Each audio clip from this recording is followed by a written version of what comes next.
Okay. This is the recording for Pokemon Ruby, November 1st. Rare. Pokemon only. I haven't started yet. Yeah. You didn't think to say anything to It slipped my mind. me? Jesus Christ, I would scroll through Facebook and I was like, baby! Yeah. Yeah, I learned about it this afternoon. Jesus Christ, love. Man, okay. Okay.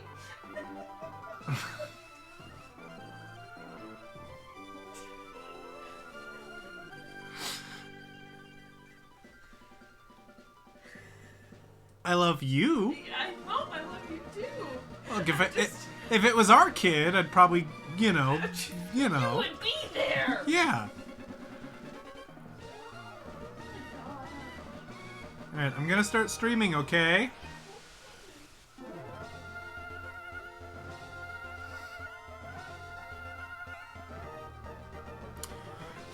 Well, that'll be good for the blooper reel. Whenever that is. Oh yeah, red shirt? Heck yes.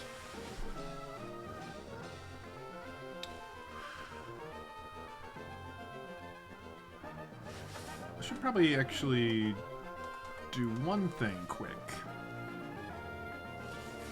Let's move this over here.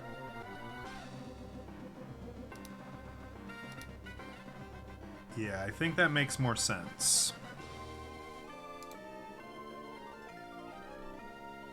Okay. Oh, but the Discord.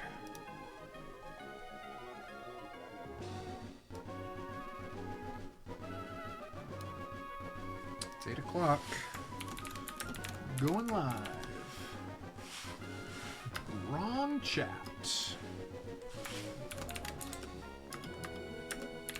Going live.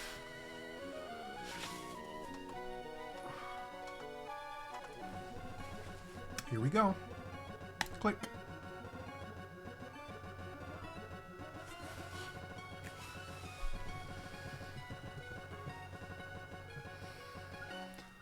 Oh. Hello, everybody. Hello, hello.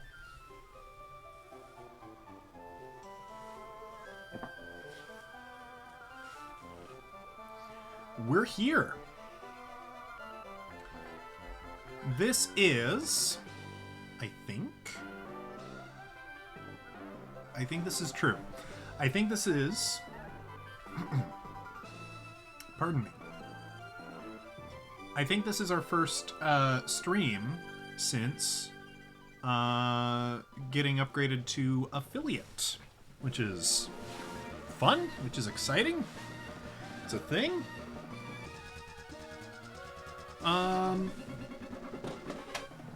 What's changed around these parts? Not much. Not much. And there's still more work I've got to do. I've got to figure out the channel points, what I want to do with those. Got to figure out. Probably got to tweak notifications a little bit, but I've got the basics set up. It shows Monster Rancher on your end. Reload. Did I forget to click submit? I probably did.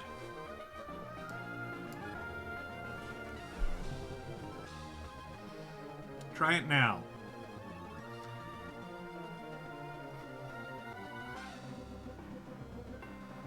I fully acknowledge I'm a dum-dum and I forget to do things.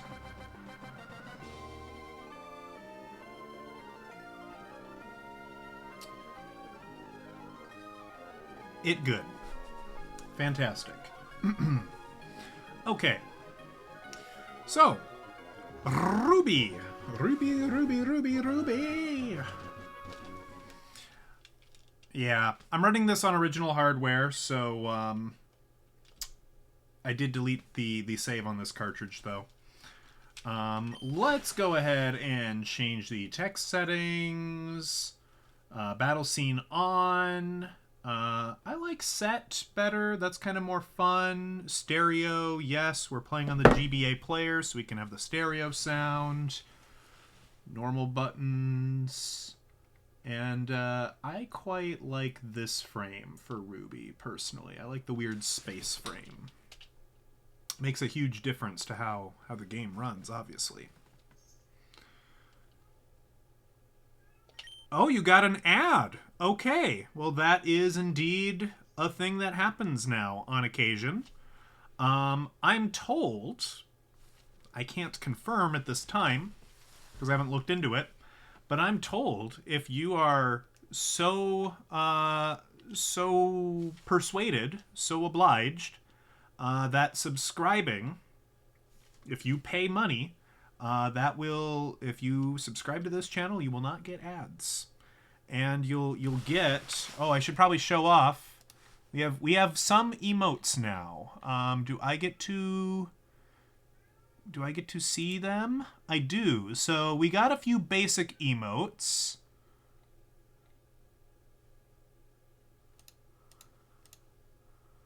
All right, we've got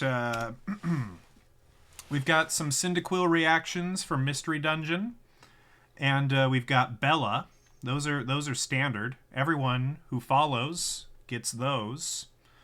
And then we've got this one and this one, which I believe Waffles and I might need to edit that emote. You can hardly tell the difference when it's that small, but that's supposed to be Evil Bella, and she's got like red eyes. Oh my gosh, we got the subscription. You got the Waffles. The alerts didn't show up on screen though. That's pretty messed up. Why isn't it showing up on screen? Why isn't it doing it? It's supposed to. Let me run a test here. Yeah, it works fine on the test for whatever reason, but there was no deal. Well, that's super weird. I'll have to play with that later. That's annoying. I don't know why. I don't know why. Well, you got the waffle. You got the stack of waffles. For some reason, the flaming waffles are stuck in. They're stuck. I need to figure out why you can't access those, because I made some flaming waffles. And I don't know where they went. We will change the goal to 75. That's another thing I'm probably going to do at the end of this stream, kind of probably before the next stream. This stream, all I did, which clearly made no difference because it didn't show up on screen when you did it, is I set up the subscription and follower and donation alerts. But if they're not working, that's too bad. We'll figure it out. We'll figure it out. Okay, now, we asked the private Discord what starter I should use, and I think they pretty much voted on Mudkip, which is fine. I've never actually used Mudkip in a playthrough. We've never done that before. We'll be the boy. We'll be Crispy. That's fine. Meow. I hear Bella. Oh, didn't mean to click that.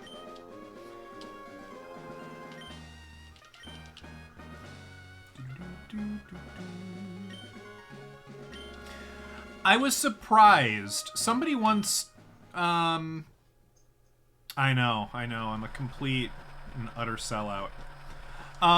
Somebody once was telling me about just how few fire types there are in Gen 3.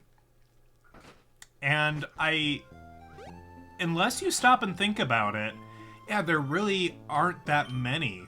I mean, I'm used to using Torchic, but aside from that, the fire types are, as far as I know, there's Slugma, which isn't even a Gen 3 Pokemon.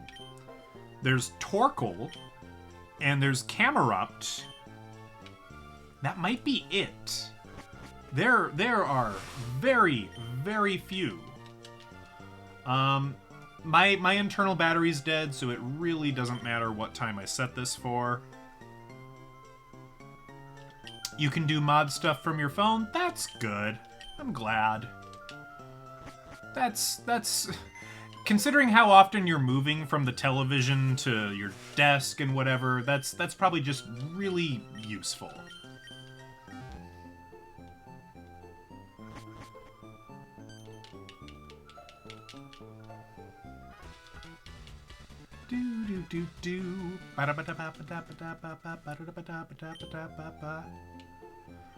Oh no, I think I volunteered to ride in the back of the moving truck. I think I wanted to make sure that my GameCube made it out okay.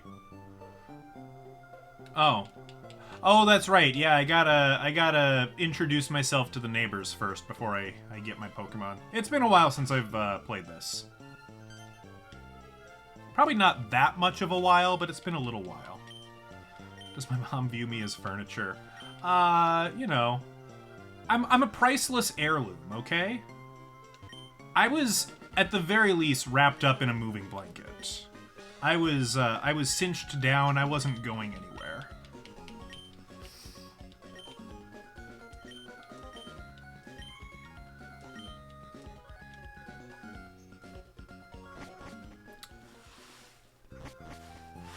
We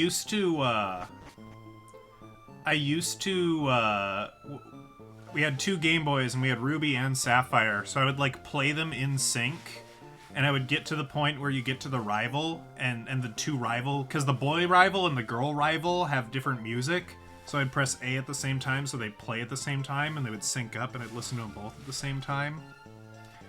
It's weird. Yeah, well, Norman is married to his job. That's a fact. Nothing we can do about that. All right. Of course, our first rare Pokemon here is Mudkip. Mudkip is rare because it has less than a 5% appearance rate. It has a 0% appearance rate. It not in the game. You can't get another one.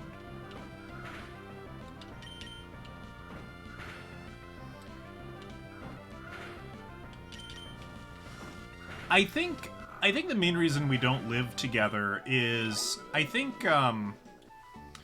I'm guessing much like Pikachu, I think Slacking likes to spend a lot of time outside of the Pokeball, and he just takes up so much room. You kind of need a commercial building in order to house him. You'll forgive me if I'm not reading all of the text. This is Pokemon Ruby, and I'd like to assume that the type of people who watch this channel are familiar with Ruby and Sapphire. Hey, Oswald, I'm doing well. I am doing well. We're taking it easy with some Pokemon today. We're playing it a little different, just so we have something different to do. We can.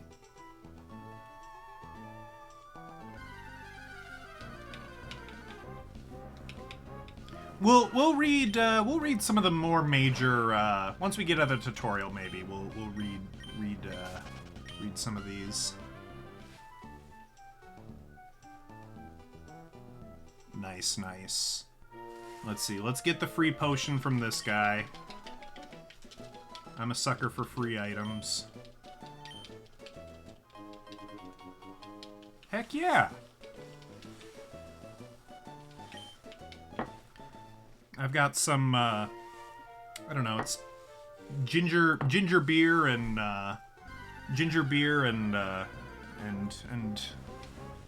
booze of some description, so we're all having a good time.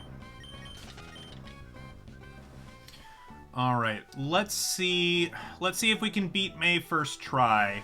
I am gonna save Scum, because here's something that you may or may not know about me. I'm one of those jerks who only likes to use Premier Balls, and in the early game, those cost a lot of money. So right now, money's at a premium. If I lose, and I lose half my money, that ain't gonna work. Oh, shoot! That's no good. Alright. We're just gonna use Tackle. I think that's the right call. It's kind of like a coin flip if you win this one. I mean, I'm sure your IVs make some sort of difference. But for the most part, it's just a coin flip. What's the first route? Which route's the first you can catch Pokemon? So with my limitation of only catching rares, these first two routes that we've been on, none of it.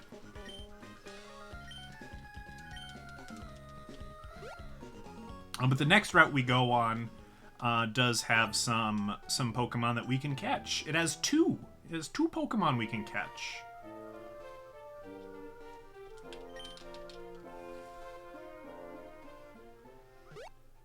Is Ruby the same map as Silver and Gold? No. So, Silver and Gold are Generation 2. Those are Johto, right? That's where you get your Cyndaquil and your Chikorita and your Totodile. This is the third generation. This was the first Pokemon games on the Game Boy Advance. That came after the Game Boy Color, the Gold and Silver. So this is fairly different from that. I'm not sure if you played Heart Gold, Soul Silver on the DS, or if you played the Game Boy Color originals. This is Generation 3. You stopped at Game Boy Color. Okay, so this was the one right after you stopped then.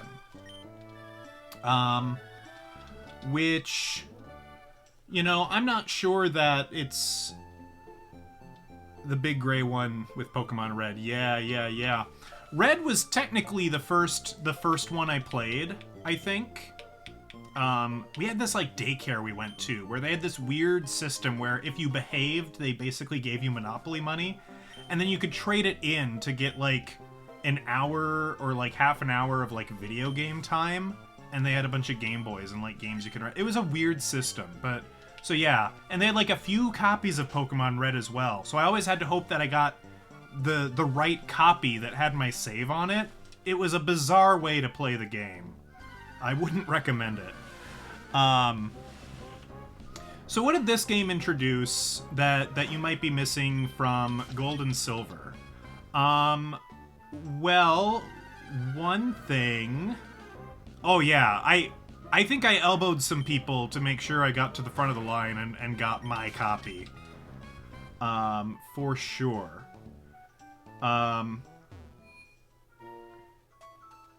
Oh, that's heartbreaking. Obviously this game is not backwards compatible, right? So you can't trade to Red, Blue, Gold, Silver, or Crystal from these Game Boy Advance games. The other thing is that I think, right, in Generation 1, Special was one stat, and then I think in Generation 2, they tried to split up Special Attack and Special Defense, but since they were building on Generation 1 code, they kind of did a janky job of it. Here, it's more separate. There are abilities now. So, Torrent ups water moves in a pinch. What that means is, if I'm at red health, my water-type moves will do more damage. It's kind of like a Hail Mary. And then Pokemon also have natures. And now I do not have the natures memorized by any means, but basically what the nature means is, let's use Adamant as an example, because I think that's one I understand. I believe an Adamant nature means that your Pokemon will have a slightly higher attack stat than normal, and then special attack will be slightly lower. So that's what natures do. I think there's like 36 different natures to account for all the stat up and downs. Oh right, we gotta buy Premier Balls. We gotta do it. I need them.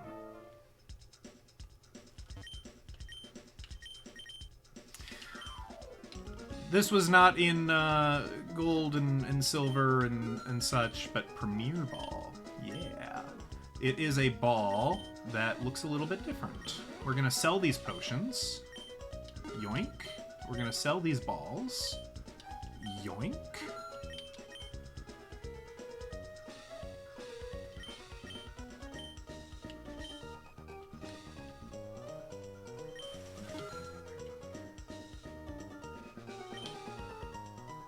Oh my gosh.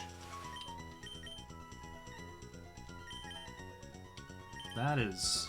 I don't even know what to say to that. That is, That's quite the story. That's all I can say.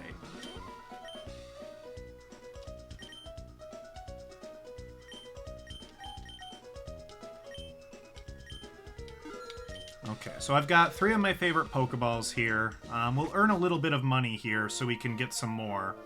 There are 2 Pokemon that we can catch on this route that appear at less than 5%. No, not bitter at all. There's routes, which if you've played this game, you'll remember that is the... You've kind of got 2 rivals in this game. This was kind of the first game to introduce the 2 rival system. You've got May, who we met in town, and she has the Trico. She has the elemental starter that's strong against us. And then there's Wally, and, well, you know, Wally's kind of this sickly kid, and he catches a routes. Which is a psychic Pokemon, which, hey, everyone loves psychic Pokemon. It's like everyone's favorite type. I like psychic Pokemon. The other Pokemon we can catch here is Surskit, which is a water spider that appears at a scant 1% encounter rate in this route. Routes is, I believe, a 4% encounter rate. What's my favorite type? I like Psychic a lot, which is kind of the basic answer. But I do like Psychic types quite a bit. I also like Steel types.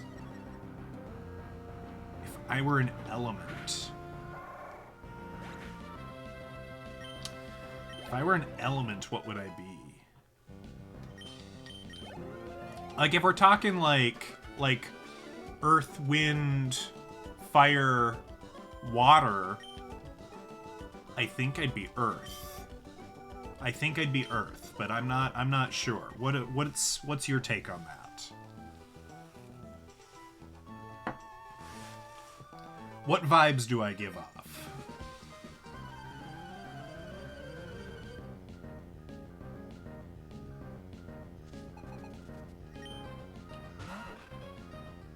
My zodiac sign is water? I suppose that's true. I am a Cancer.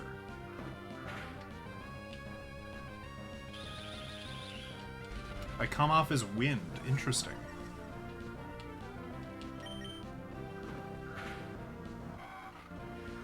Nobody's in agreement. That's all right. That's okay.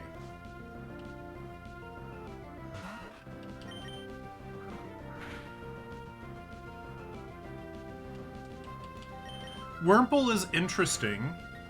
Wurmple is interesting because it has branching evolutions, which I guess we first saw in the previous generation with like Slowpoke.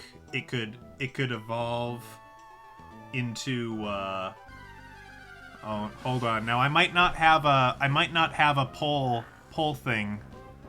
I don't know. I might need to... There might not be an official thing built in.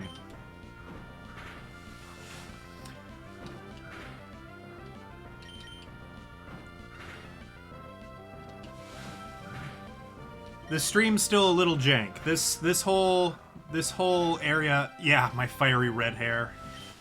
Just my chin hair though. It's weird. My facial hair is like bright bushy red, but the rest of it's like pretty normal. That's not fair. I shouldn't say red hair is abnormal. I mean, it's less common, I think, but that doesn't mean it's abnormal.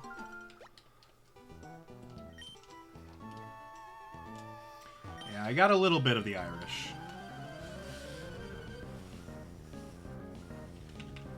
think mostly on my father's side.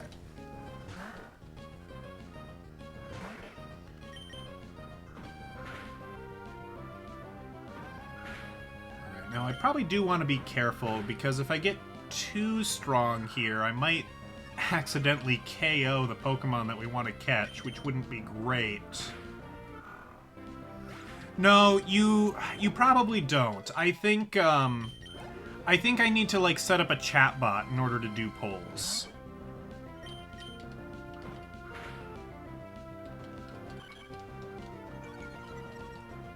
I haven't done that quite yet.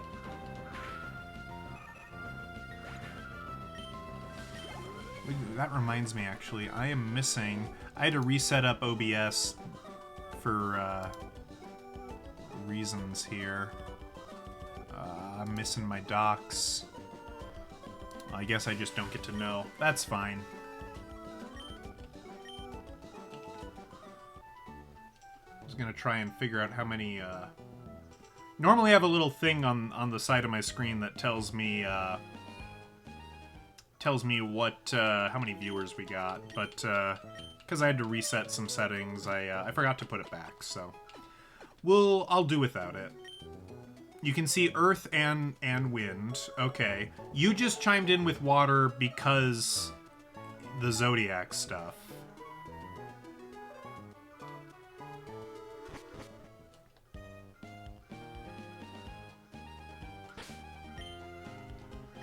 How am I doing on money? I think not enough to buy another one.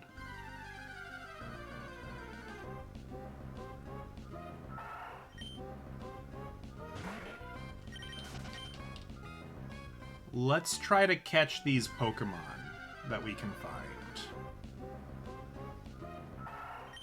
Now, if we were gonna be really pedantic, which I thought about doing, but I've decided against it.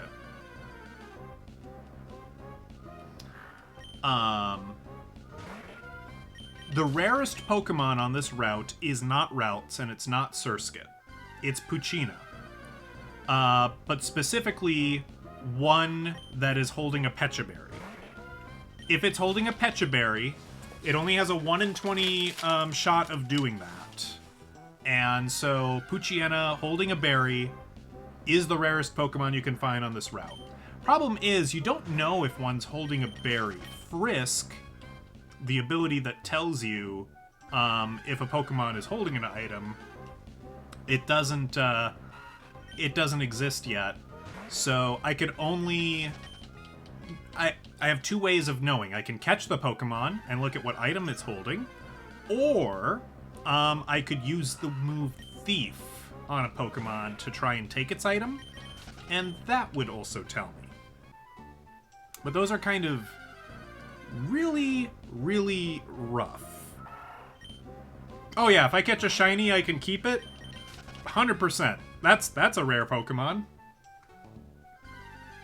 Legendaries, we'll keep legendaries. Those are fair game.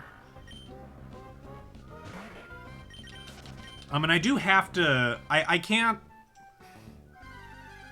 With the exception of Feebas, like, if we go searching for Feebas, we're dedicating probably a whole day, a whole stream, just to finding that sucker, because I've never caught him legit.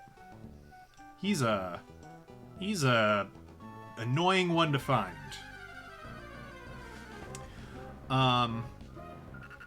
But other than Feebas, we are not skipping any rare Pokemon. If we can catch it, we should be looking for it.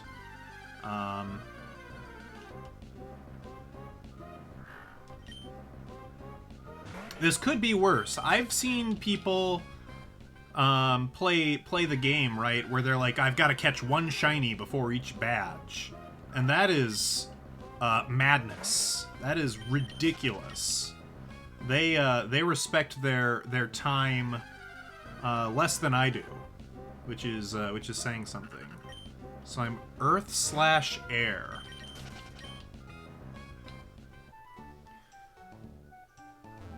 So how do we figure I'm air? What about me says that? Yeah, please do.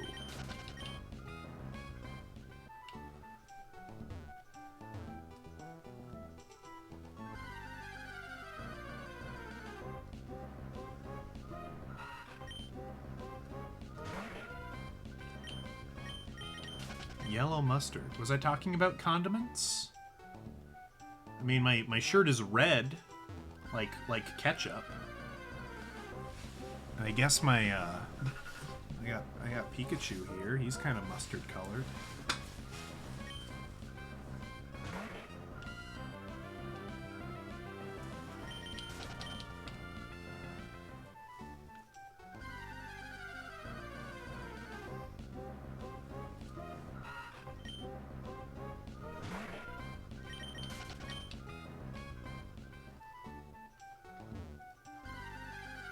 Earth in real life, air on the internet.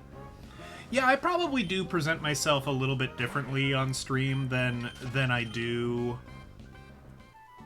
IRL.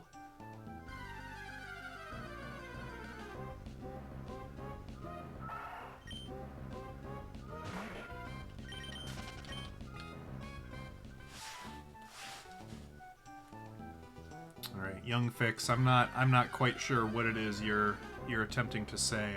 I apologize.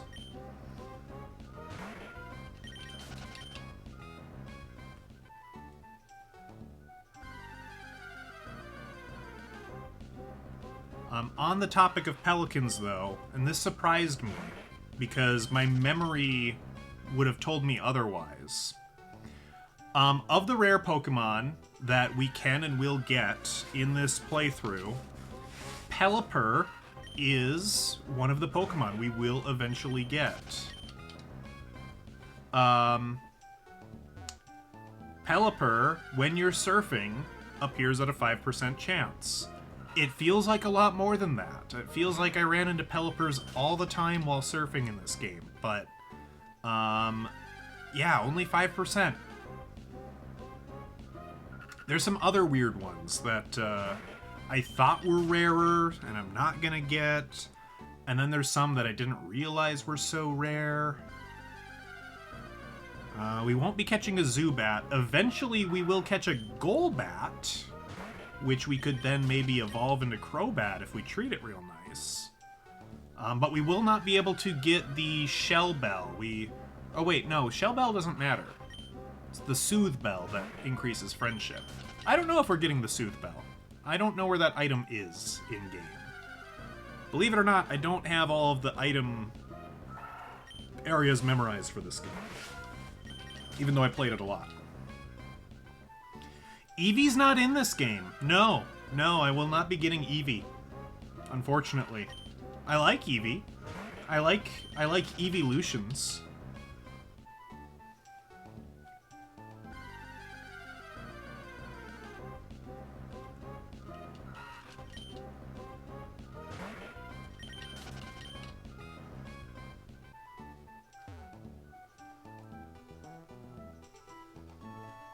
We're gonna get this thing.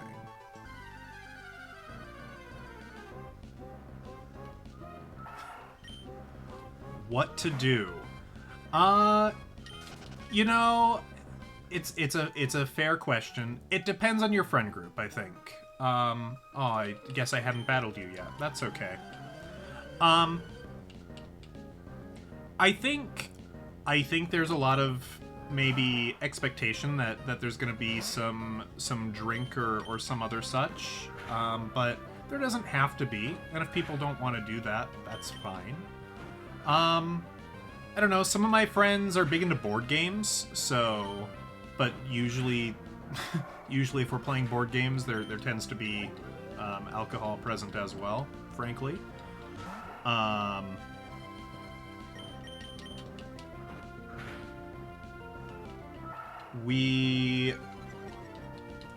Otherwise, sometimes, honestly, like, when I'm talking to friends, like, I mean, sometimes we're just, like, watching bad TV. Like, we're watching a bad movie, or, like, a mid-tier anime to, like, talk over and kind of rant on. I mean, those are kind of the activities that we do. Or we might play a video game together, depending. Lot of options. Voltron, I need to finish Voltron. I know I'm lagging behind on it. I've watched so many shows in between starting Voltron and now, and I still haven't finished Voltron. I need to finish it. And, like, the season I'm on has gotten, like, mildly interesting as well. Yeah, the you gotta be careful with the hard stuff. That is rough.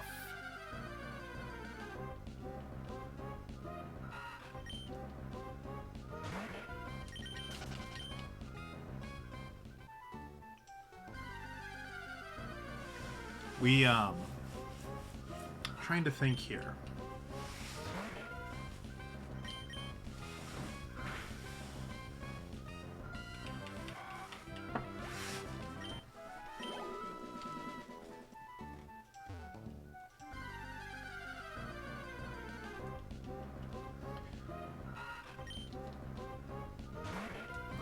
I've never done any particularly hard drugs, and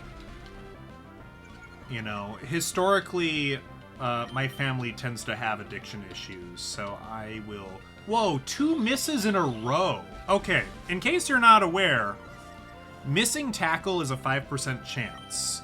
And I missed 2 tackles in a row, so that's 5% of 5%, which I think... let's see, 5 divided by 20...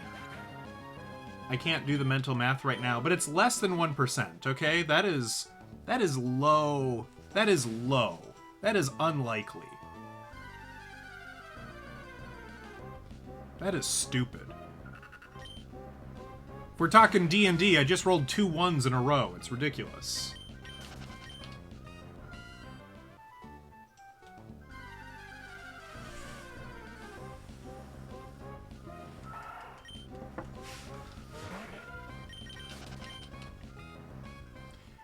Yeah, the 2 misses occurring is rarer than routes. We should have run into routes by now. I haven't been keeping track of the encounters, so like I don't know how far off of odds we are, but we're I mean, that's the thing, right? When it says 5%, and this is an interesting, like, game theory thing, right? If something is supposed to happen 5% of the time, our human brain says, oh, well, obviously, right? That means it's going to happen once every 20 times. But that's not what that means. You can flip a coin, and you might flip it 100 times, and you could have it come up heads, like, 8 or 9 times in a row, which is... in isolation, unlikely. But if you're flipping a coin 100 times, that's actually quite likely that that sort of odds is going to happen. Yes, next generation, Gen 4, Diamond and Pearl and Platinum, that is where a male Ralts can evolve, or rather a male Curlia can evolve into Gallade with a Dawnstone. In this game, Gardevoir is the only evolution path. Yeah, all of this grass is on this route. We can be exploring other tufts of grass. All of this grass has the same encounter rate because it's all on the same route. I don't know if the technology existed back in 2001, 2003, whenever this came out, to code these patches of grass differently. But if you're just looking for a change in scenery, we can go run by the water, which, headcanon, maybe the water spider is more likely to show up near the water. But that patch of grass I was in... Why do you gotta go making a fool of me? Why do you gotta do that? Okay, that's fine. Hey! We found one. I called it. I knew. Was this scripted? Did I script this encounter into the game? With my mad hacking skills?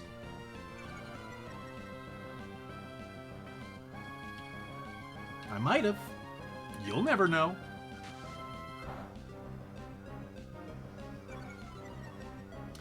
Alright, I think we're gonna quit attacking it. I would sure hate for it to faint.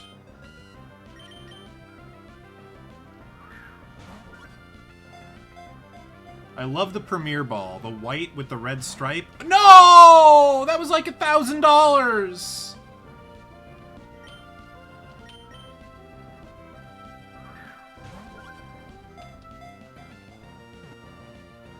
Oh no! Oh no! Oh no no no no no. Okay. We're going to okay. We're gonna damage it a little bit.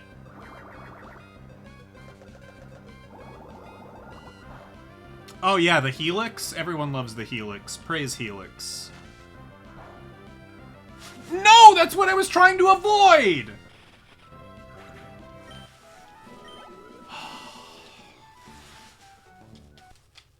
I'm save scumming. I mean, not that it super matters, but like, I wasted 2 Premier Balls on that. I'm not doing that. I can't have that. Oh, we're all the way back here. Oh my gosh. Okay. This is fine. I'm that dog that's on fire. This is fine.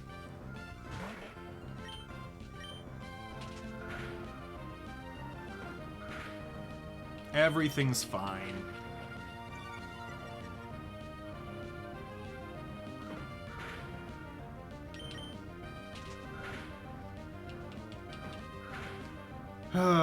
That's okay. It's alright. Here's what we're gonna do. We're going to save after we buy the Pokeballs this time. And before we even fight any of those trainers, we're gonna try and catch our friends. We're gonna try and catch the Routes and the Surskit. And since I'll be a little bit weaker, I'll be less likely to accidentally knock out the Pokemon. Well, I hate to tell you, I don't think we're gonna break the speedrun world record at this point. You know, we had to reset. That's rough. That's gonna be killer on our time. Oof. It's gonna be a rough Roxanne split. I say in jest. I don't think I have any aspirations to speedrun. No, we were not going for a speedrun. That was a joke. It's not happening.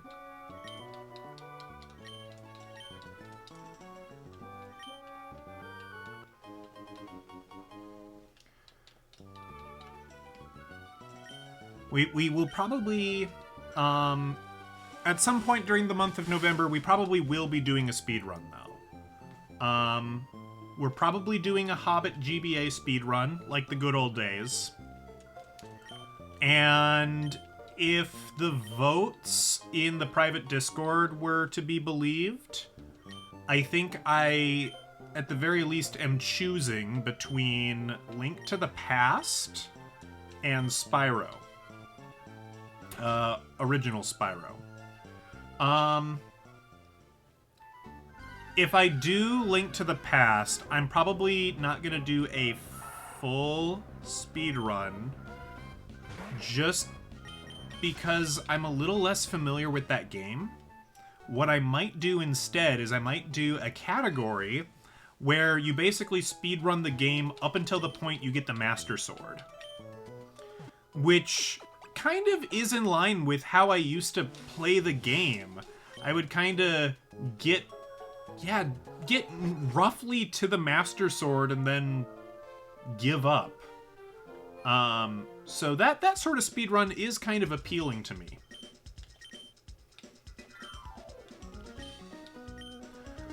If we do a Spyro speedrun, maybe, you know, we've done a couple of any % speedruns. Maybe I try to do a 100% in one sitting. That would be kind of rough.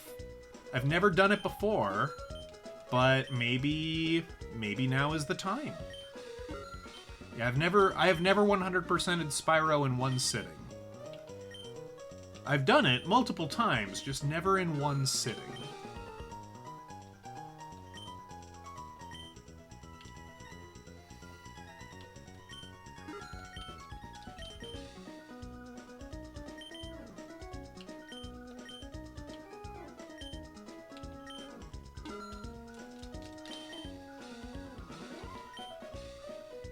Okay, we have our Premier Balls. We're gonna walk into the route. We're gonna stand right here. We're gonna save.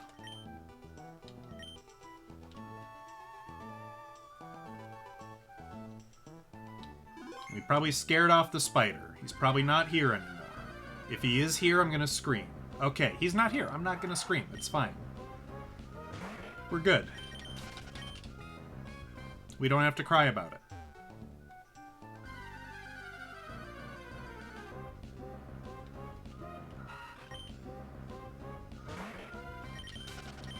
Right now, this is the only patch of grass that I can run in since I haven't fought any trainers. Interestingly, in that little pond there, I don't think I knew this. You can find Surskit at a 1% chance also by surfing on the surface of that water. Which is kind of wild and wacky. In Surskit, you can only find a couple of places in the game. You can find it here. Hey, it's routes! It's a routes!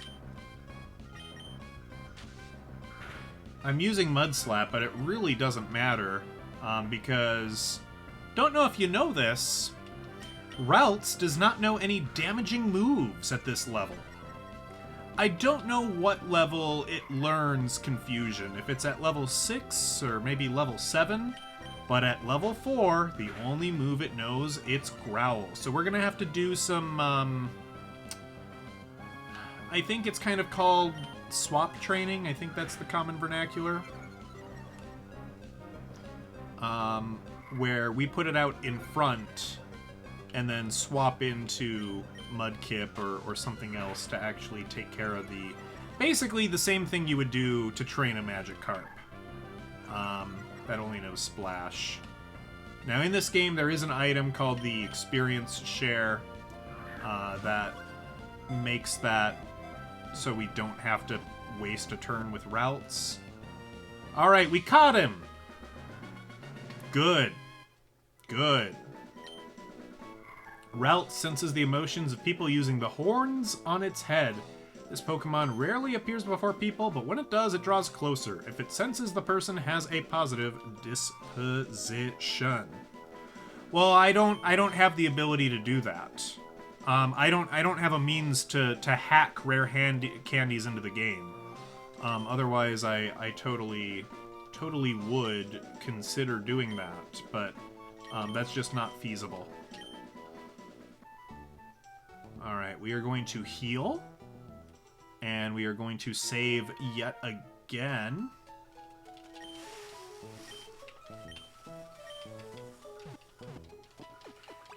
No, oddly enough, I don't have an Action Replay or a Game Shark. Not for the GBA.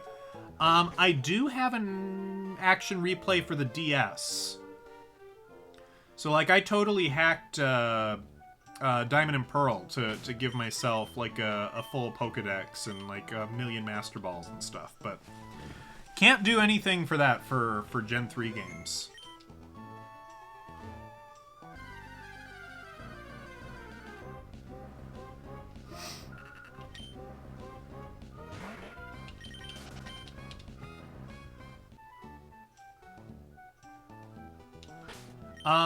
Let's start training Wally here.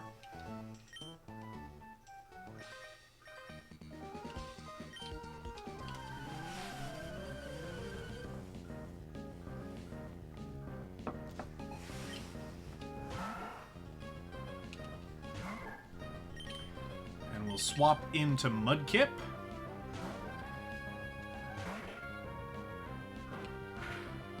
Maybe Wally should have stayed in and given a growl. You know, if I were a child, I would say growl is the most useless move.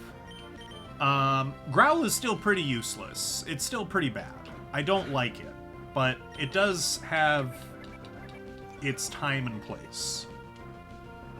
There are times when Growl is not the worst thing you could do.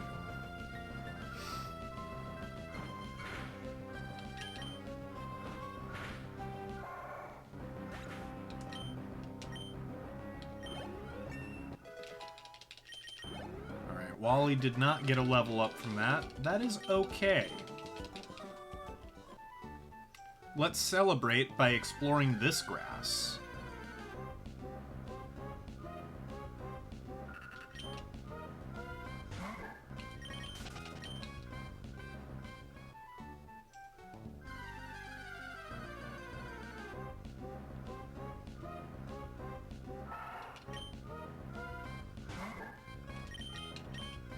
Oh wait, Wally is still in front. Oh no! Oh, that's no good. I should maybe switch that if I'm searching for wild Pokemon. Yes, I should. Yes, I should.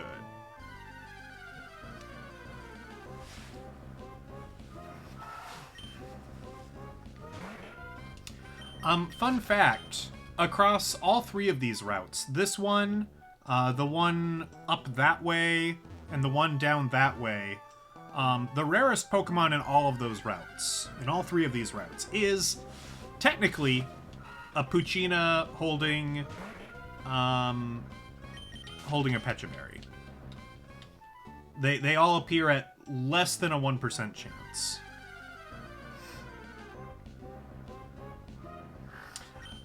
Well, I had him in front. Yes, we're going to do that for battles, for routes, but for wild battles. So here's the thing with old Pokemon games, you do not get experience from catching Pokemon, okay? I don't know when they introduced that, but that's not something in Gen 3, and it wasn't something in Gen 4, so they added it in Gen 5 or later. I've never actually played a Gen 5 game. I kind of skipped Black and White. So they might have added it then. If they didn't, they would have added it... What was the next set of games? I guess X and Y? Is that Gen 6?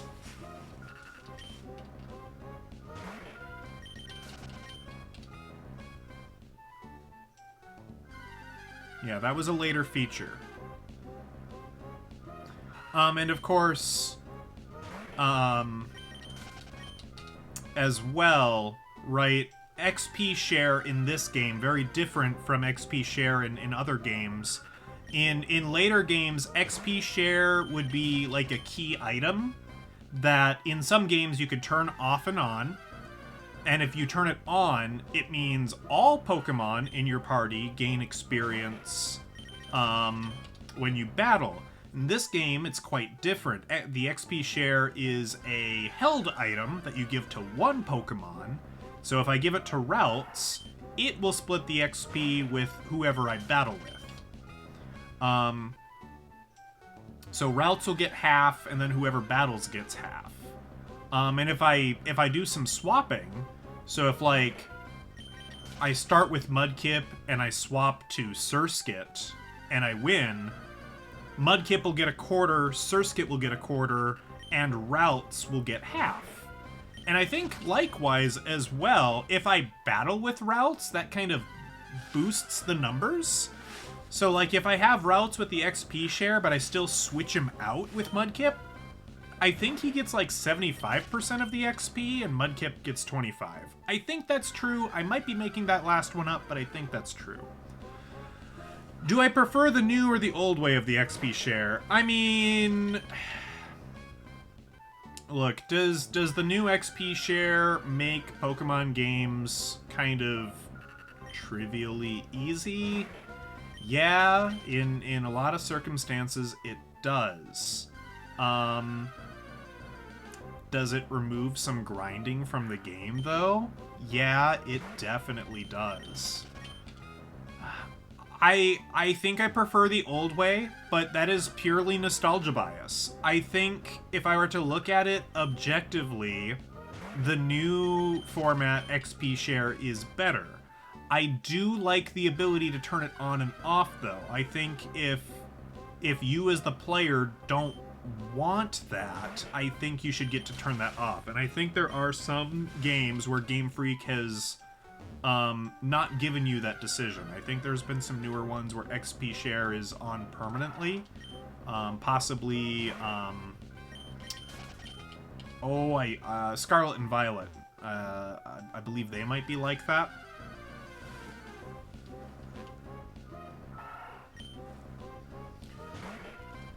Yeah, well, it's difficult because I mean they know. I mean it's a tricky thing. I think the people at Pokemon know that they have a diehard following that will buy whatever they put out, but they can't subsist on that. They have to grow.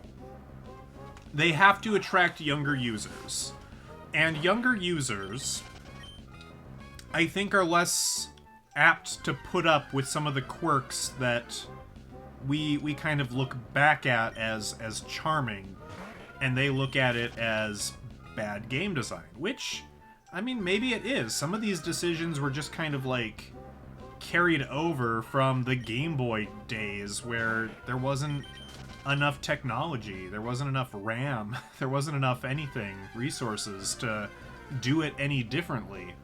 There's Surskit. Okay, we gotta be careful. We gotta be careful with Surskit. We don't wanna scare him off.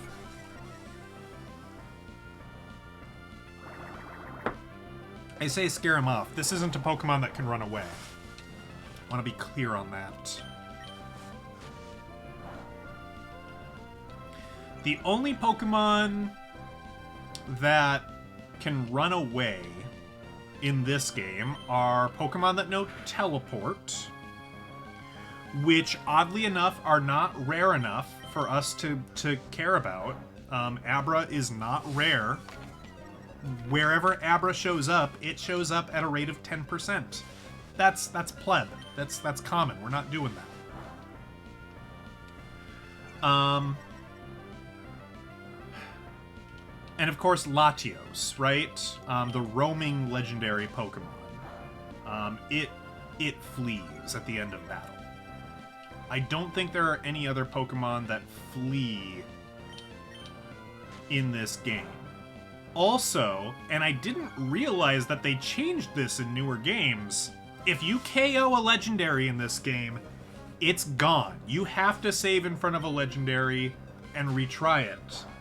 In later games, if you knock out a legendary Pokemon, you actually get an opportunity to try and catch it again.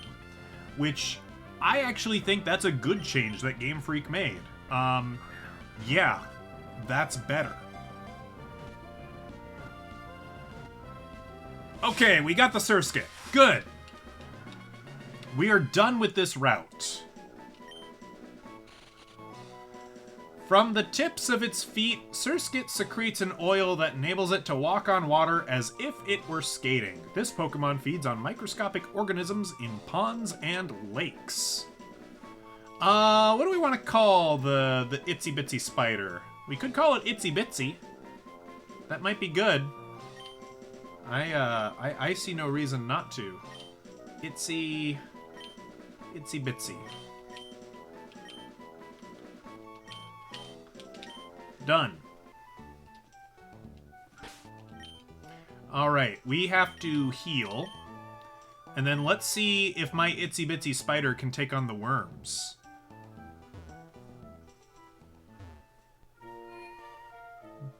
There's RX, very good. Welcome. Enjoying the new emotes. I need to make more. I can have 5 available to followers and 3 available, or 5 more available to subscribers, and I gotta figure that out. But we're getting there. We are getting there. Mudkip. Yeah, so we want to switch you. So we have all the Pokemon that we can have for now. We are not going to catch another Pokemon until we get to the Petalburg Woods. And technically, there's 2 Pokemon we have to catch there. But they're the same Pokemon. But we do have to catch 2 of them. We have to catch 2 Slack Off.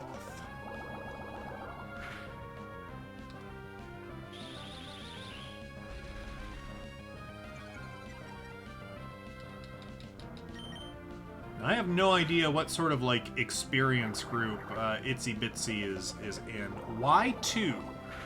Well, I've done some research on what Pokemon I should be catching. And I noticed something. None of the Pokemon I am catching, none of the rare Pokemon can learn Surf. At least until I already, like... I can catch Pokemon that can use Surf, but in order to get to them, I need to use Surf. That presents a little bit of a problem. So, what we're going to do is I'm going to catch 2 Slackoth, and I'm going to trade one. There's an in-game trade where I can get a Makuhita. And I'm going to teach that Makuhita Surf. And then as soon as I can catch something else that can use Surf, which will be pretty much immediately, that'll be like... Job 1, then we will go ahead and ditch it. We'll put it in the PC, never to be seen again. That first Pokemon is probably going to be Pelipper.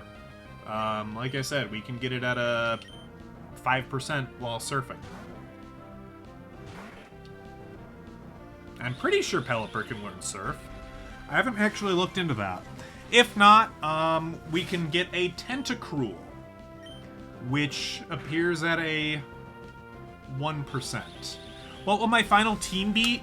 I don't know.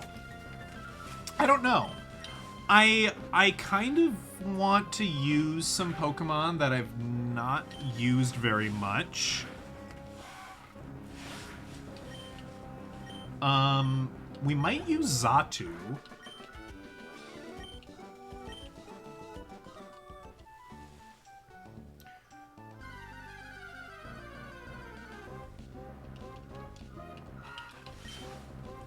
Like, I don't know, we might also stick with, like, Hoenn Pokemon. That said, though, like, I can't promise that Itsy Bitsy's gonna stick around for the long haul. Bug Pokemon, believe it or not, aren't very good. And I don't know if Masquerain is Elite Four material.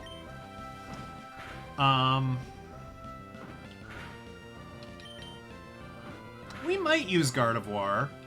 I mean, if I'm somewhat, you know, pliable to the whims of chat.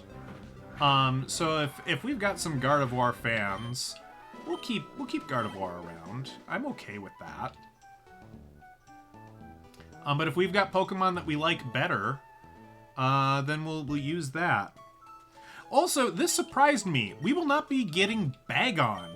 We will not be getting a Salamence in this run. Bagon is not considered rare. In the part of Meteor Falls where it shows up at like a 20 to 25% rate. Not rare. Gardevoir is one of your favorites. Okay, well, you are a mod, so while all viewers are equal, some viewers are more equal than others, and therefore Gardevoir might stick around for your sake.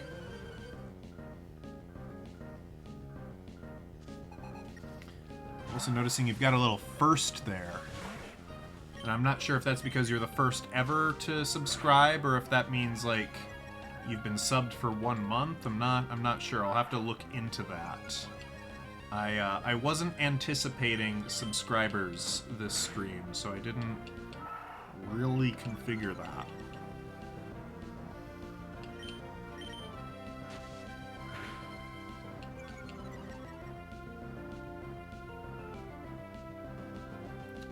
Did I start this battle with routes out? I genuinely do not recall. Hope I did.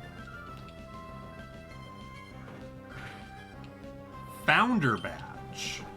Interesting. Interesting. I'll look into that. Is Trampinch rare? No. Trampinch is common. It's terribly common.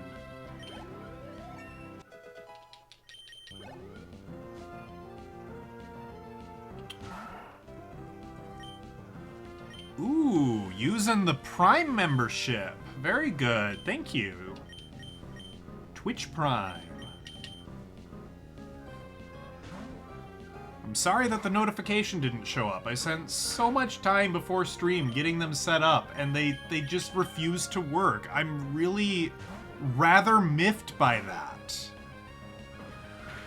I'll get over it, but I have questions. Here, I can bring up the fake one for whatever reason. Here you go. Here's the fake one. Kevin has subscribed.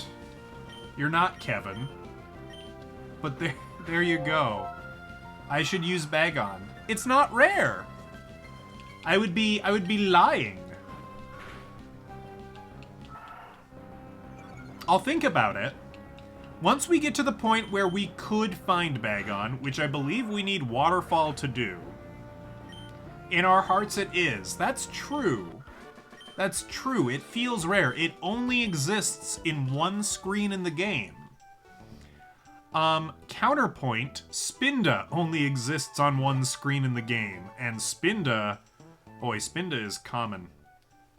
Here's how common Spinda is. I have had 3 shining Spindas in my lifetime. For whatever reason, they're drawn to me.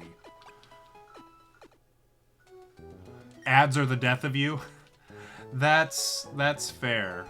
Because you I believe have a YouTube Red or like a paid YouTube membership as well, right? Purely to dispose of ads on that site as well, which is totally valid and fine.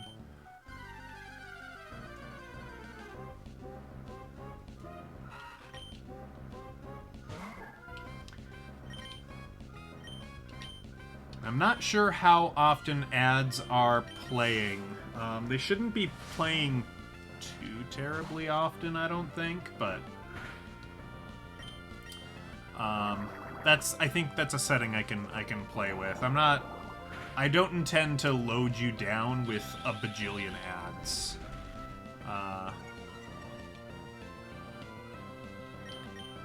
In level, yeah, can't you also get right, with the horde encounters, right? With the SOS calls, SOS chaining. So, like, can't you also get a level 10 Dragonite in that manner as well? A lot of illegal Pokemon. Which illegal Pokemon are I don't know, they're fascinating to me. Like, how is this Pokemon only level 10? You told me you had to be level 55 to evolve. What's the deal? And I think there is a lore reason for it, and I think the lore reason is like, well, if you get it to level 55 in battle, like, it will evolve, but like, I don't know, in nature there are other factors, man. just gotta chill out, man. If the vibes are good, you'll just evolve when you're ready, man. The vibes in the Pokeball, apparently not good.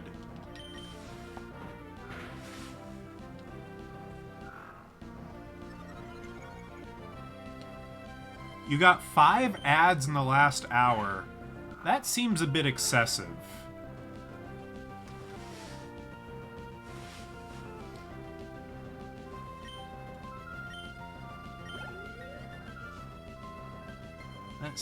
That seems a bit much. How are we doing on experience? I don't think sending you out will... Because I think Tailo has a pretty low HP stat. Experience in this game... Yeah, I would be in stasis a lot. It would be weird. Experience in this game is entirely dependent on the HP stat. And I think that changed in later games. I'm not sure exactly when or how it changed, but in this era of game, if your Pokemon is predisposed to having a high HP stat, that means it's going to give a lot of experience. So if you fight a Chansey or a Blissey or a Snorlax, you're going to get a lot of experience. If you fight a Diglett, you are not going to get a lot of experience.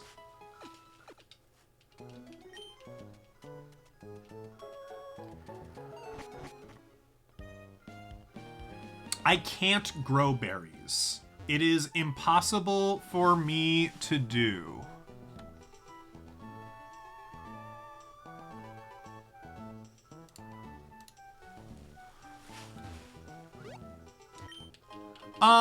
I mean, I probably could do that. I probably could, make someone real swole and just trounce through the game.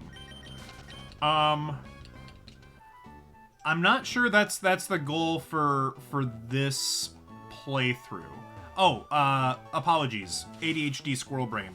I can't grow berries. The reason is that I'm playing on original hardware, and I haven't gotten around to replacing the battery on this cartridge yet.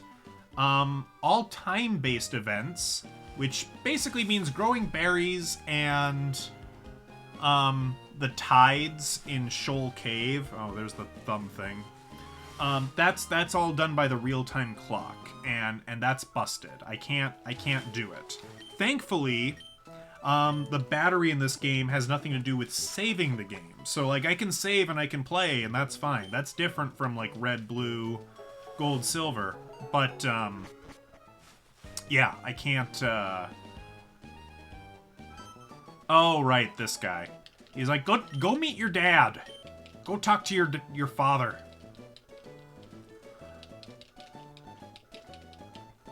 I think this run is more about using Pokemon that I wouldn't normally use and would otherwise be inconvenient to use. Like catching rare Pokemon, like, you know, who has ever used Surskit, like, in a run? I would venture to say not too many people. For one, most people play Emerald these days, and you can't even get Surskit in Emerald. And given that Surskit only appears at a 1% chance in Ruby and Sapphire, I think Surskit probably just doesn't see any play. So yeah, we're gonna play with Surskit. Why not?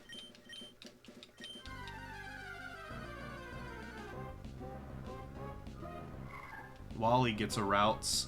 There's some really rare occurrences that can happen here. Wally can knock routes out. That can happen.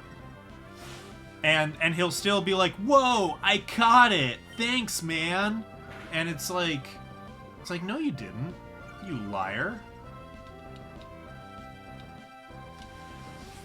But the numbers have to be pretty rough. It's like you have to have like a max attack IV on that Zigzagoon and like a low defense IV on that Routes, and I think you have to have a high damage roll. Maybe you even have to crit. I don't even know if critical hits can happen in this battle. I don't really remember.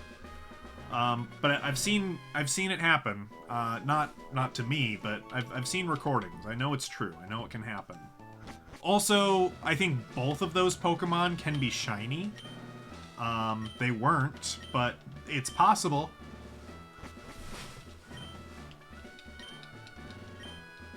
Yeah, then he just magically has a Routes next time you see him. Absolutely. Alright. My dad says I'm too much of a scrub lord to be fighting him, which is pretty rude, but I guess we'll deal with it. We need some more money if we're gonna catch Slackoth. We have one Premier Ball. We need to catch 2 of them, but we don't need to catch the second one right away, so, like, it's fine. Okay, there are some hidden items on this beach.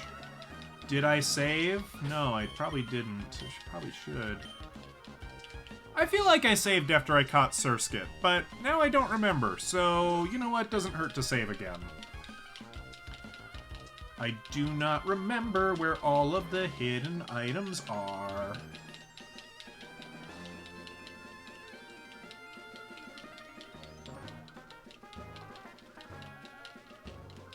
Huh. Okay, there's one.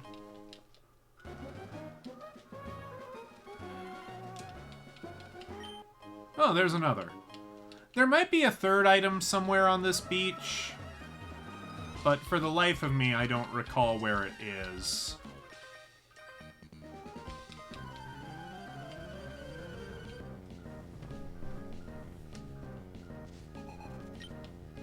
We won't get the item finder for a fair while. Okay, routes versus C-Dot. Now, I think this C-Dot only has one attacking move. And that's Bide. Now, Bide works a little bit differently depending on what generation you're in. And eventually, I think they removed the move. They axed the move. They got rid of the move from the game entirely. And I don't know if that's because they didn't like what Bide was doing competitively in, like, tournament play, or, you know, I couldn't really say why they removed it, but it has... It's not a move I ever use because I want. Is Slugma rare? No. Torkoal isn't even rare, oddly enough. None of the fire Pokemon are rare. We will not be getting a fire Pokemon this run. But y'all wanted Mudkip, so we're playing with the cards we got. We will be getting a grass Pokemon eventually. That will happen.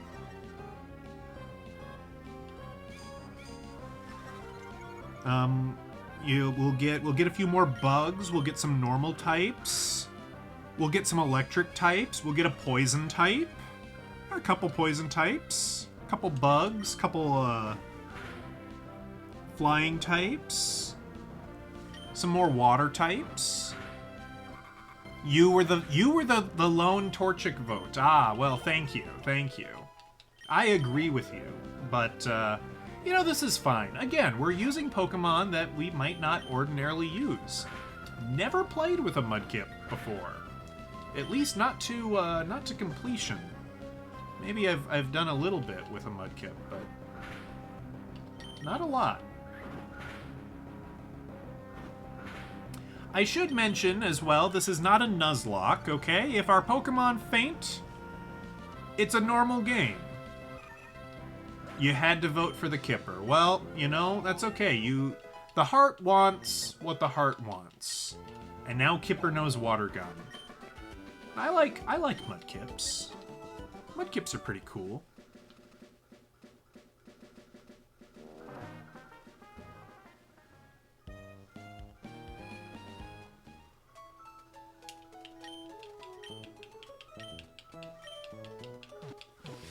Nine out of 10 times you go with a water type.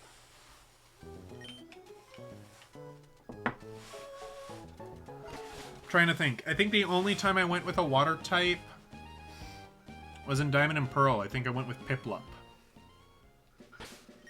Otherwise, I'm usually fire or grass. I'm one of those. And I think it varies depending on the gen, but I think I lean fire more often. I think I do fire more often than I do grass. We're not catching any Pokemon in this route. I think I already mentioned that, but just in case anyone was wondering, we're not catching anything on this route. What's the rarest Pokemon on this route? That's right, a Poochyena holding a Pecha Berry. Good job. That's correct. He worked for GE back in the game. Back in the day. I don't know what that's in reference to, I'll be honest with you. Like, I know that Reagan, right, was called the Gipper, but I don't know what his affiliation with General Electric might be. I like the Fire Kitty. I never beat that game, but I do like the Fire Kitty, and the bunny was good. And the Firefox was good. Okay, that's what you're going for. All right. I don't know what the president's role with General Electric is. That's a little lost on me, but that's okay. I'll accept your challenge. I have a lot of money. I have a lot of money.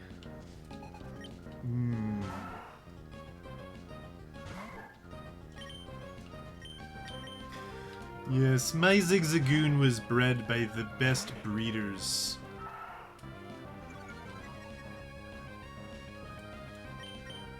Which isn't true, because I think for like the first couple of Pokemon games, like IVs are pretty standard across trainer Pokemon. They're pretty solidly mid. They're pretty solidly average IVs. Or actually, I think even slightly below average is probably true.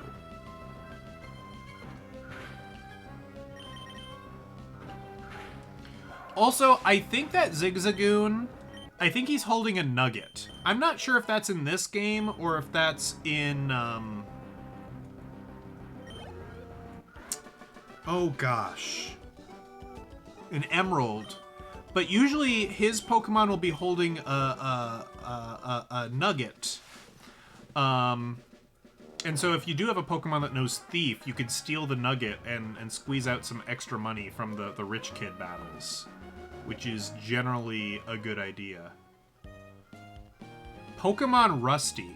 Okay, are you memeing on me? What the heck is Pokemon Rusty? Because, like, the voice I was affecting there was similar to a villain in Venture Brothers, of which the main character is called Rusty. I don't know what Pokemon Rusty is. Is that something I need to play?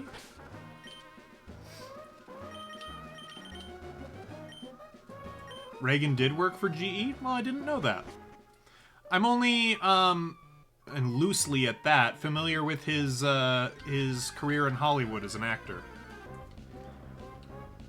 You know, Bedtime for Bonzo is a favorite in this household. It's not. I've never seen it. I'm lying to you, but, you know. Gotta say what you gotta say.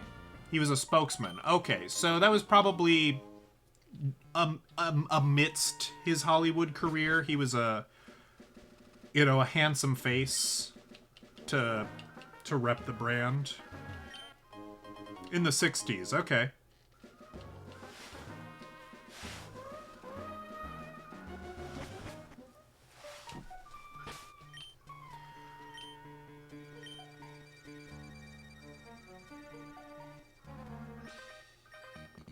You're gonna run errands? Okay, that's fine.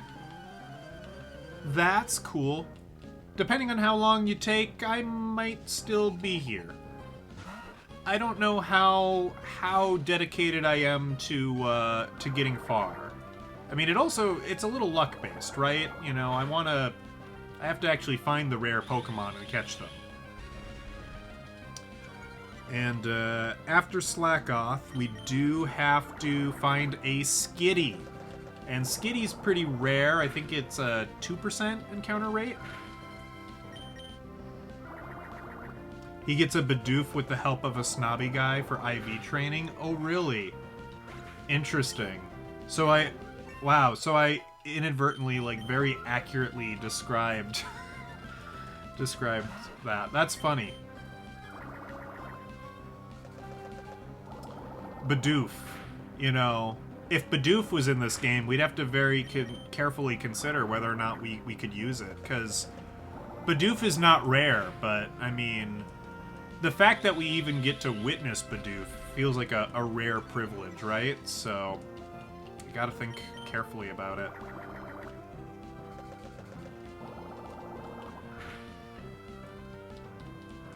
Could we grind the spider? Could we make the spider our main? Yeah, totally, we could. If given... Have you ever... There are I guess, category, right, of YouTube video, that maybe you would enjoy if you haven't seen them. Pokemon solo challenges.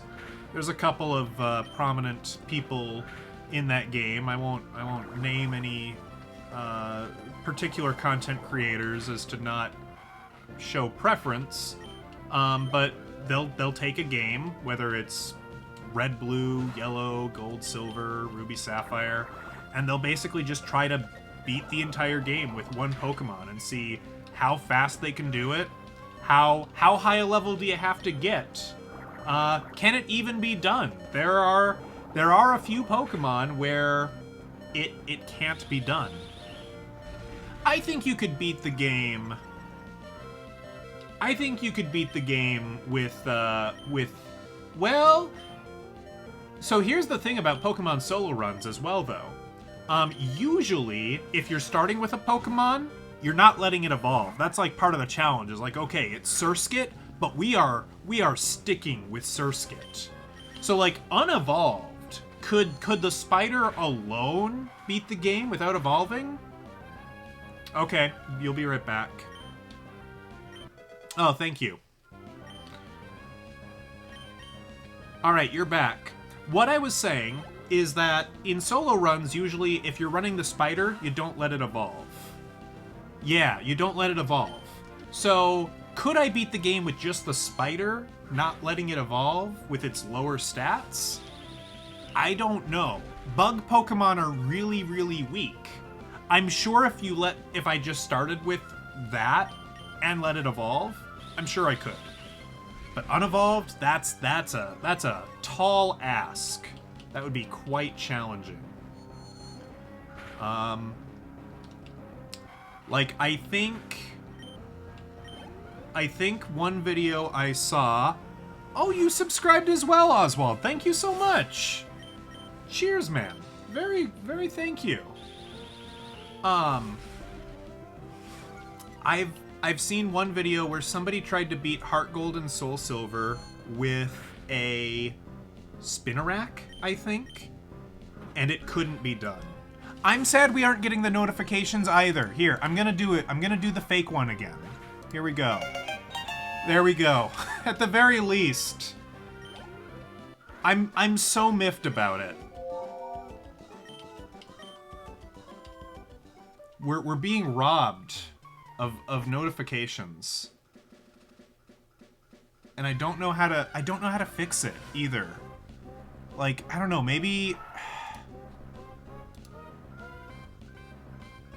your ad blocker was causing the stream to freeze. Okay, well, that makes sense. And for the record, I don't mind if people use ad blockers. Twitch does, and that's probably why it caused interference, but you know, I tend to use an ad blocker in my day-to-day, so like I don't begrudge anybody for ever using one. You know, that's totally fine.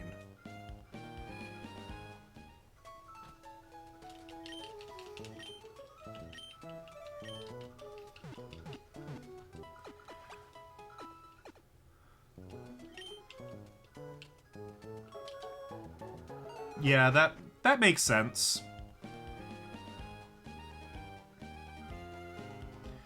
I haven't, you know, come to think of it, I don't think a lot of the ad blockers that I use...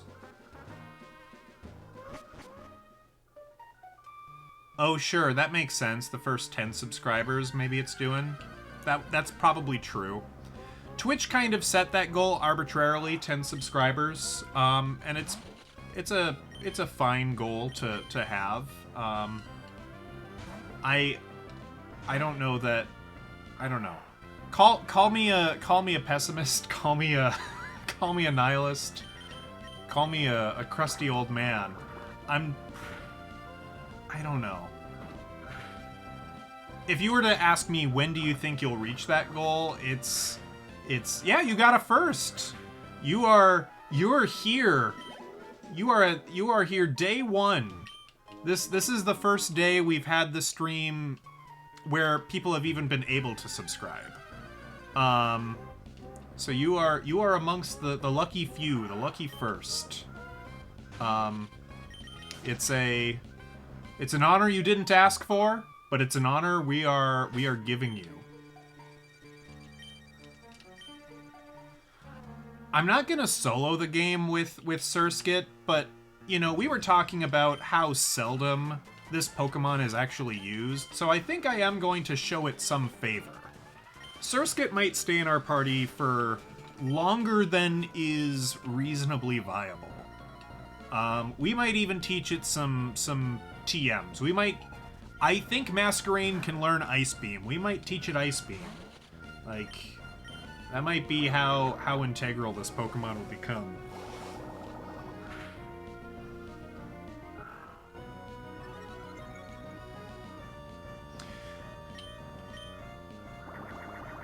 You know what? I wonder...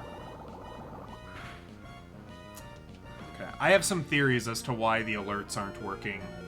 And one of my theories is that Twitch is actually, like, kind of fighting for resources, because I think Twitch has its own alerts that it would prefer that I use.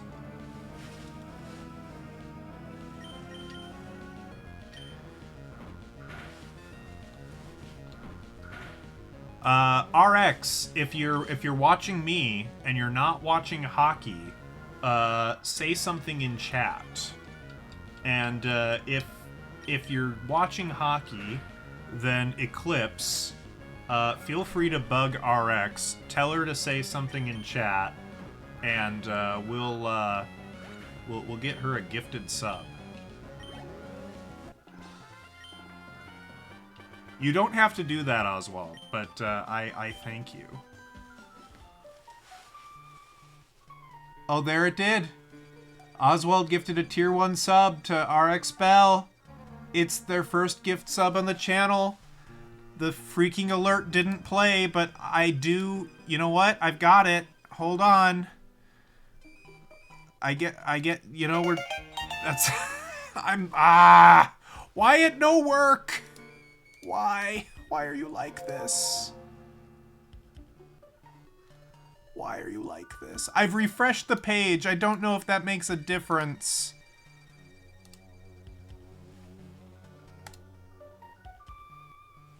Oh.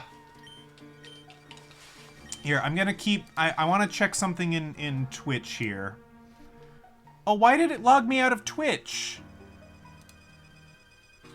Oh, that's annoying. Why have you done that? Okay. I don't think I'm gonna be able to fix it while I'm streaming. I am so sorry. But I will keep manually playing the alert. As if more come in, we're gonna manually trigger it. And it's gonna say that Kevin's doing all the heavy lifting, but we know Kevin's a fraud. We know who to really cheer for.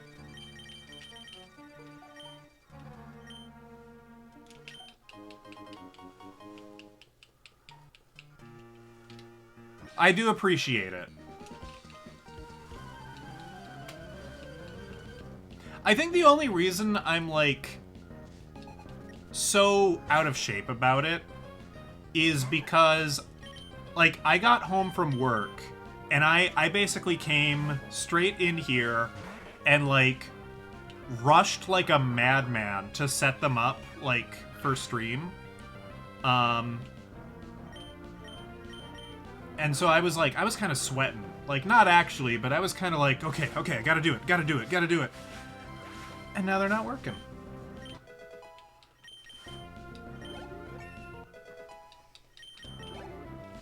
But I can show you. I'll show you all of them here. We've got the following. We've got the follower alert. It's got the door open one. That one's fun. We've got the subscription one, which we've already seen. Kevin. I even went so far because that's like the placeholder name that Streamlabs puts in. My name isn't Kevin. I don't know who Kevin is. Maybe Kevin's the guy who came up with Streamlabs. I couldn't say. But some of the default subscriptions don't say Kevin, so I really don't understand it. Like if I do bits, okay, no, that's Kevin too. But see, I put the little purples there. I did the bit thing, so that was fun. But like if I do a fake raid, That comes in with a name. Yeah, maybe Kevin from The Office. Yeah, he's gonna spill chili everywhere. He probably is like the developer. I agree. And then we've got donations there as well. The first night we played Monster Rancher, somebody was like, "Yo, why can't I donate to you?" And I'm like, "Because nobody watches these streams. My average viewership is too low." And he's like, "That was you! That was you!"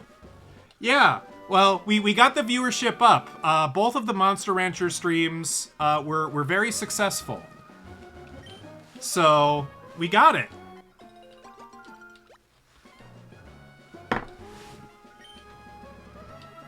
Sorry if I made you sound like a jerk. That was not my intent.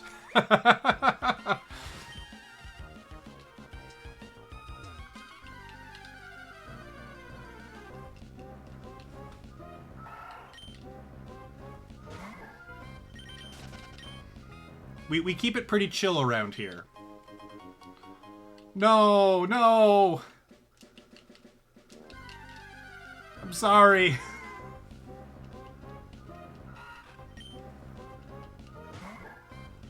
No, no, no. I wasn't gonna say anything mean. If I was gonna say anything mean, it's about myself. It's like, look, nobody. I play. Well, I'm glad you're not thin-skinned about it. I don't play. I don't tend to play games that people want to watch. I mean, you know, the first half of that stream, I was playing Ghosts and Goblins, the old NES game, and I played that for like an hour and a half, and I sucked at it because it's a really hard game, and nobody. I mean, Eclipse was there, and Bomb, who was here earlier, was there, and that was it. Like, no, it was a ghost town. But, you know, switch to Monster Rancher, and we got you, and then I don't know.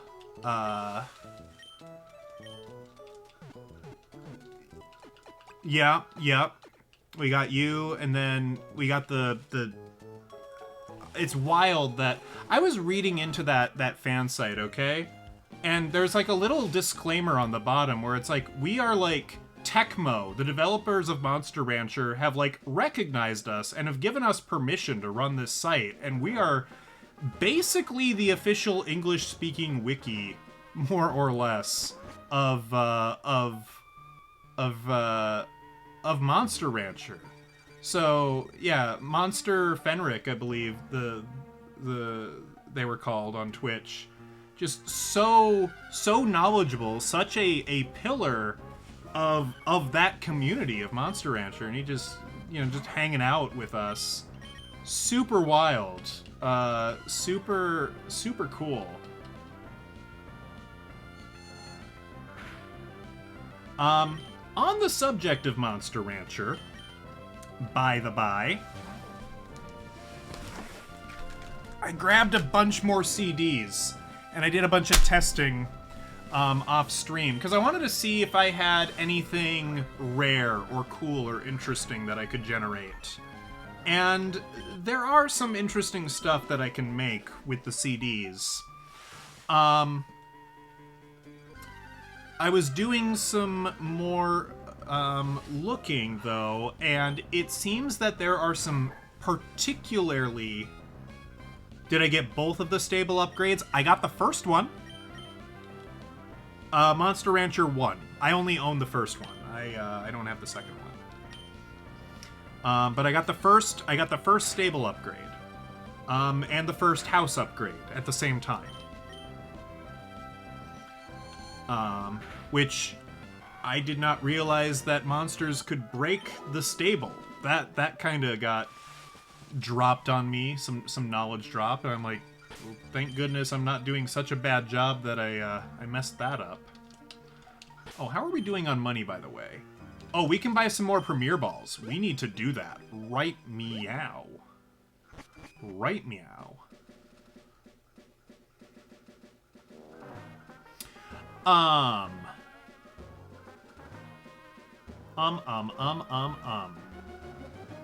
Lost my train of thought. Oh, yeah. I was looking up how to get, like, some cool, rare monsters in Monster Rancher, and it seems that, yeah, $30 isn't bad. I might pick it up. I mean, I would probably want to try to beat the first one first, but if I do that, I'll probably pick it up.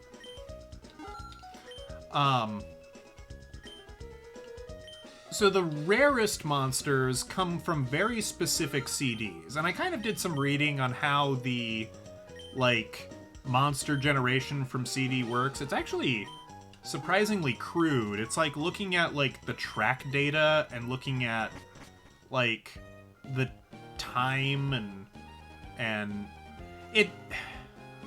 Without going too far into detail, basically, it's using more or less the same technology that iTunes uses to detect metadata when you put in a CD.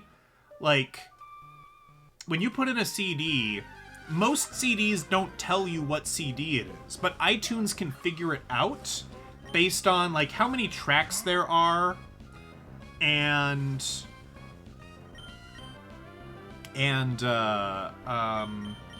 like the track lengths. Like, those tend to be pretty unique.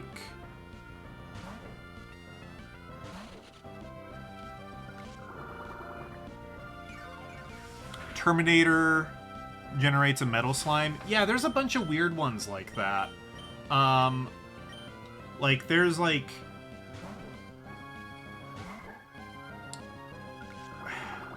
I was reading up on it.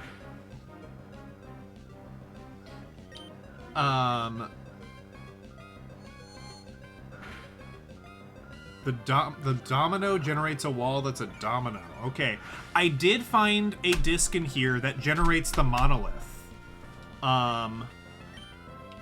So, using that, I can get the weird scribble monster that you can get from the monolith. I did some reading on that.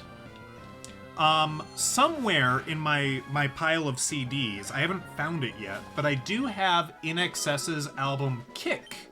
And apparently, that will give you, like, a creature that looks like a soccer ball. Or something like that. Because you kick a soccer ball, you get it? It's a joke.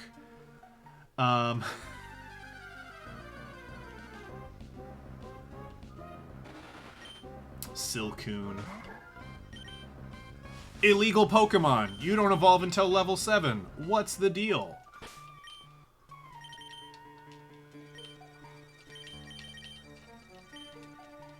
I don't think I've ever seen a movie called Domino.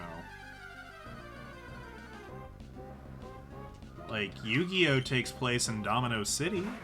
That's totally the same. I kid.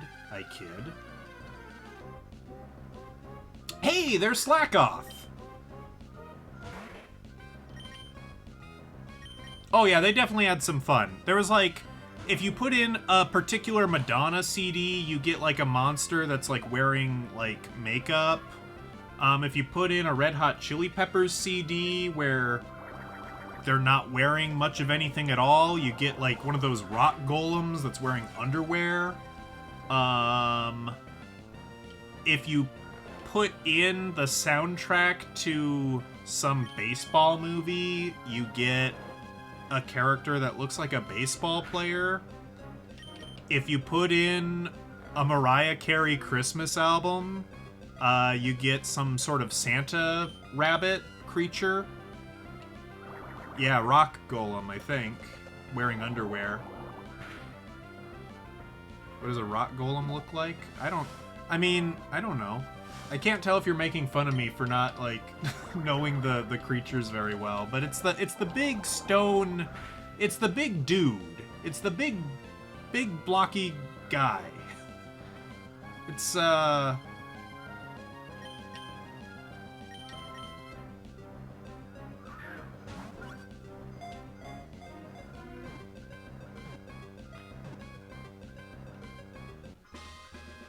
I guess, I don't know. I thought he was called Golem in game, but maybe he's not.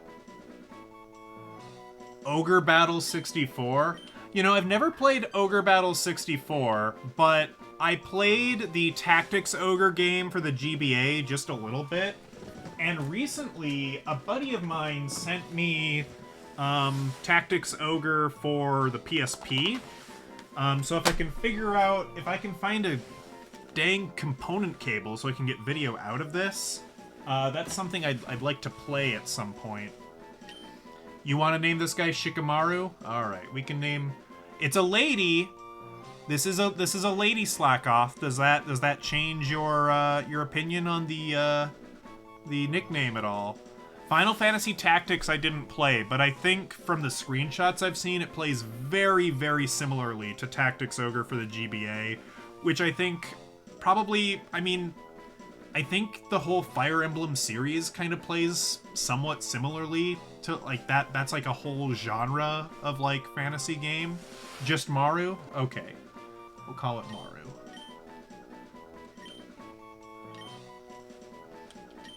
I've played like 10 minutes worth of a Fire Emblem game. And that game was a gift, so I probably should play more of it. I feel a little bad about it.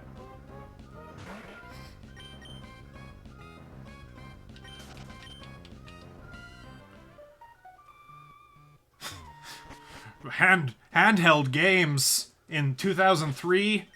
Nah, real adults play on console, gosh dang it.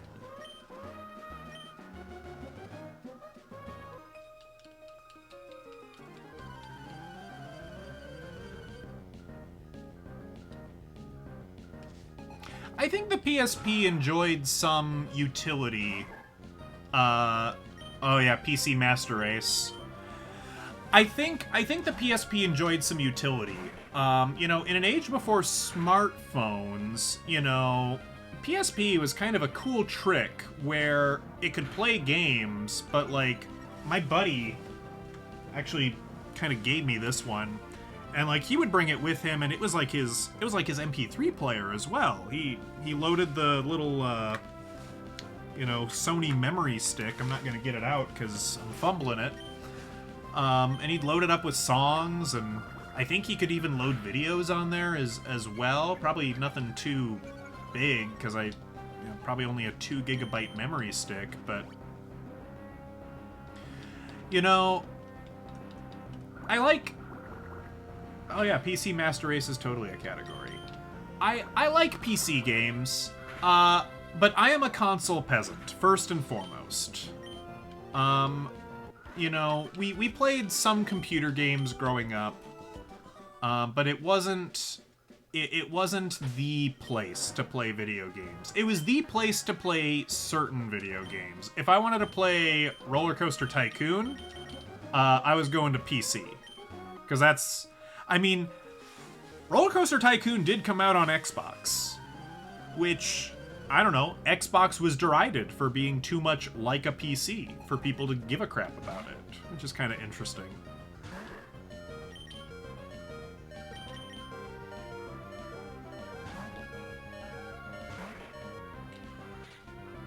PC household with your dad playing WoW. Yeah.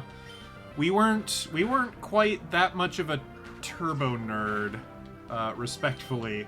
I never got into WoW. Oh yeah, no, like key bindings and macros are like really huge.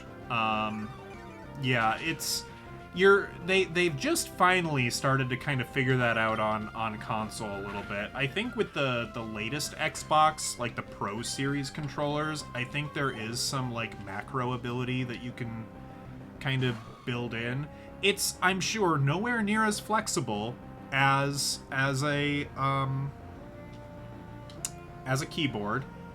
And yeah, mouse is way more controllable, and you know, if you've heard anything about recent consoles these days, stick drift is a hell of a thing, and it just doesn't happen with a mouse.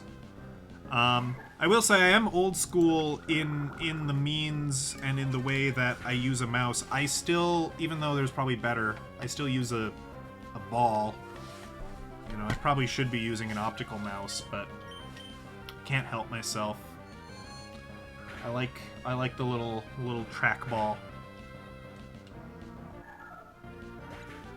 I do still have to clean gunk out of it every now and again. That's like the most... That's the only complaint I have about it, really.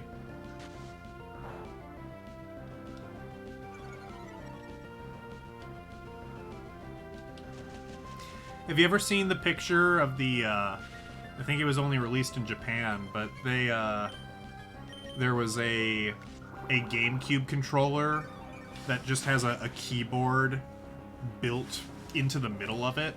I think it was for, like, the Phantasy Star games, perhaps.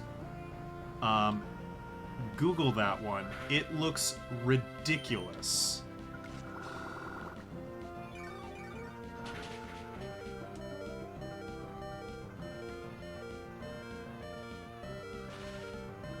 Okay, we are struggling here.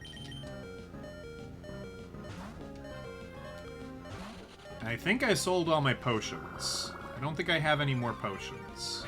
Oh no, wait, I just picked up some items. Hold on, I might have a potion yet. We might not be dead in the water. Oh, wow, somehow I have 4 of them. Weird. Okay, that's fine. Again, this isn't like a hardcore Nuzlocke thing. Pokemon can faint. I can use items. We're staying pretty casual about this. Routes fainted. Routes will be back. Routes isn't dead forever.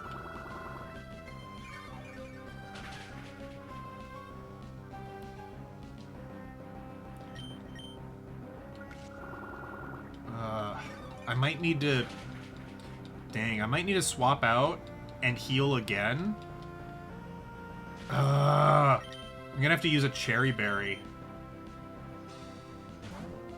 You're moving to your PC? Okay. We'll see you in a minute. We shall see you soon. Okay, we're doing another gosh darn potion.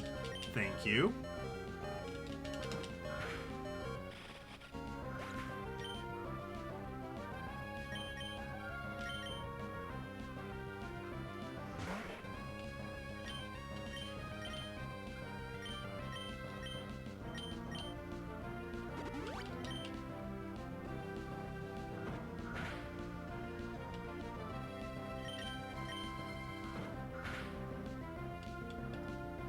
Okay, good. Stun Spore missed. I missed! 5% chance of that happening. Absorb missed, which I think I used Mud Slap on you once, so I'm not sure what the chances of that are. I'm poisoned, which is actually fantastic because it means I won't be paralyzed. I'm super okay with that.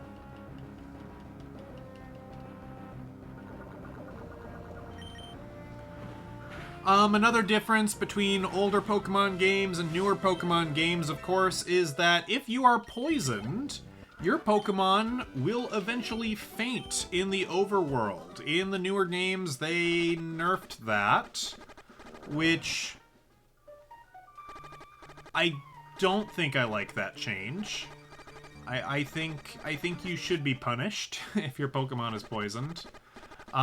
Basically your Pokemon will get down to 1 health, and then it'll, like, kinda heal itself from poison, but your Pokemon will be at 1 HP. I don't know. I don't love it. I don't love that change. There are some game changes that I like in modern Pokemon. That's not one of them.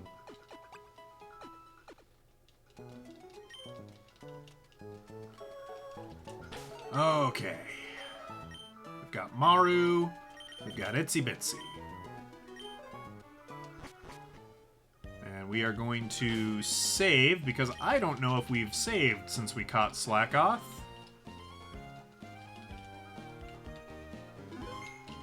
There we go.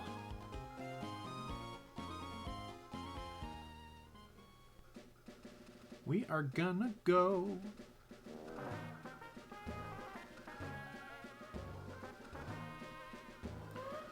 Alright, now here's the important question. Would be cool if you could breed an Onix that has high speed.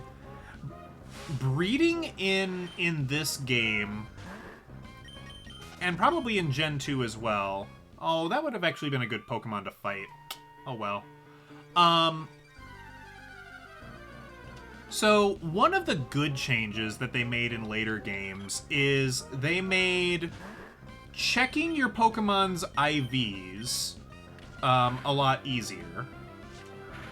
IVs being sort of like the genetics of like how fast your Onix is. And they also made breeding and like passing down stats a lot easier. So it was like in later games, like if you breed your Pokemon while they're holding certain items, it's like actually, I mean, there's still like some random chance to it, but it's like I have bred a perfect Pokemon in Sword and Shield on the Switch that has perfect IVs in all stats. I bred a perfect Machop. Now, is you know, having a perfect Machamp any good to have? Is that something good to have? I don't know, but I did it. Is Machop your favorite? Heck yeah.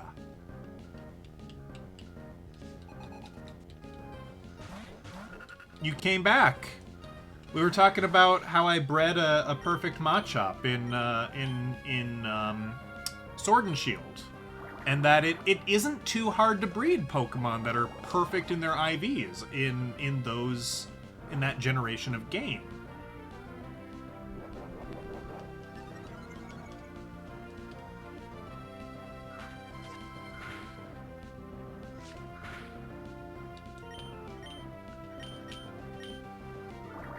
But in this game, it's really difficult. I don't think any of the... There's no, like, held items... Well, that's not true. There are a few held items that influence breeding. That was introduced in this generation.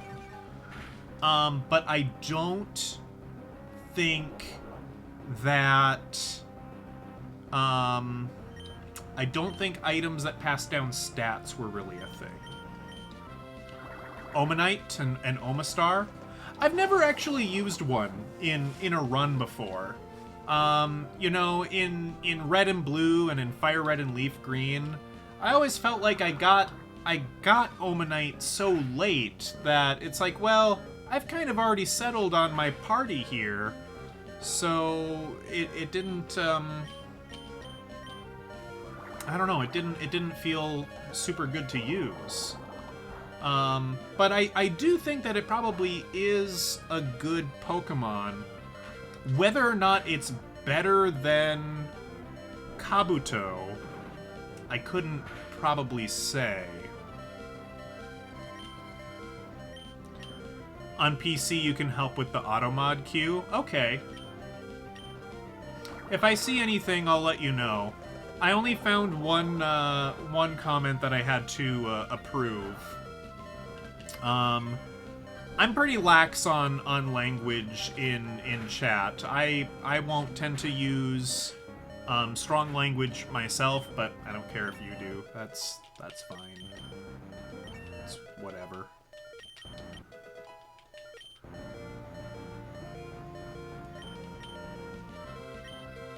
And that's probably one major difference between me online and me in real life. I have kind of a potty mouth in real life, if I'm being honest.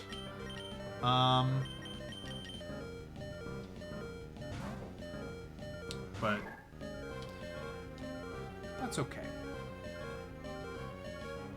I'm not gonna ban you. You kidding? You're fine. Like I said, I don't care what you say in chat. As long as you're being respectful, as long as you're not being a jerk, no timeout. Don't gotta do that.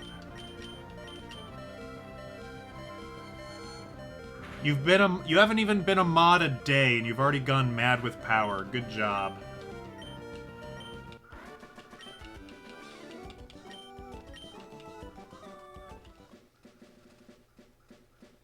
Okay, we definitely need to go heal. But we're going to pick up some items so that we can sell them so that we can afford more of the best Pokeball in the game, the Premier Ball. We can actually no. Czar is Czar's on a road trip right now. They're probably not gonna pop in tonight. I would be rather surprised. Have I ever heard of Vunter Slouch? No, I'm sure it's a reference to something, but it's lost on me at the moment. One thing that you'll find with me is that I've seen a surprisingly small amount of, like, films and television. So sometimes references that are like, how do you not know that? It's like, I don't know, I'm sorry.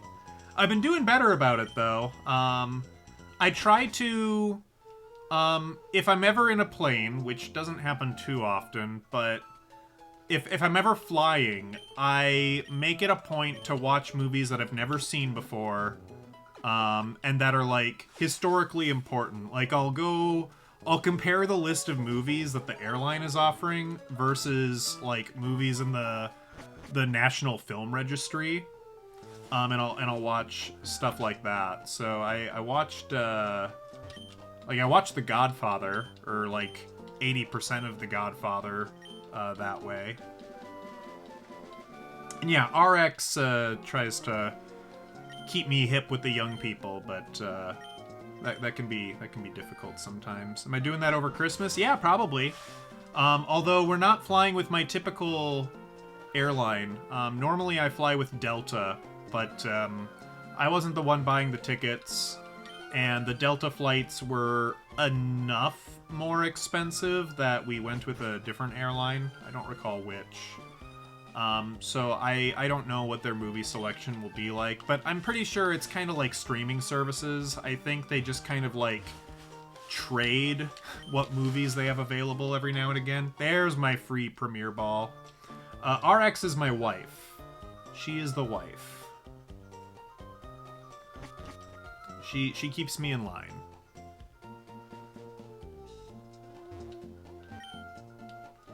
I don't think we need to talk to you guys, actually. I got my free premiere ball. I'm getting out of here.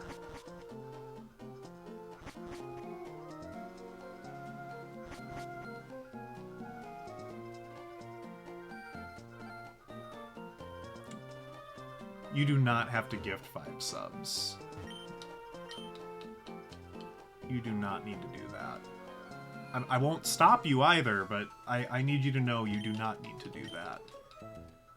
Tell her to come say hi. You want to come down here? You want to... Huh?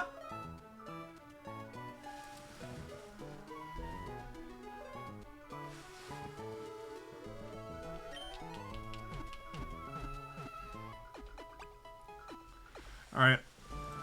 Oswald says he'll gift 5 subs if you're willing to appear on camera for like... For like a few seconds. If you come wave. 5 people around for that. I don't know if there are, but Oh Lord. you come say hi. Hello. I don't even know where I'm looking. Camera's there. Okay. Hi. There you go. All right. I'm back to my own office. All right.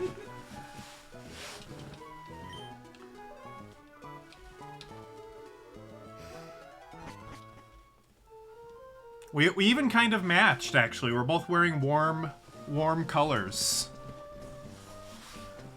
I'm wearing red, she's wearing orange. Oh my gosh, five gifted subs. Let's see, who all got subs? I've got it here in chat. Let's see. Alonzo4701, Taruka CG, Nogi West, Blackjack118, Square Cut. Thank you so much. I don't think any of them are I don't know if any of them are on to appreciate it, but thank you so much.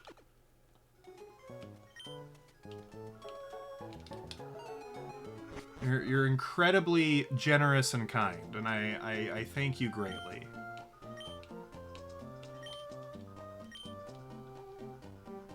Let's see.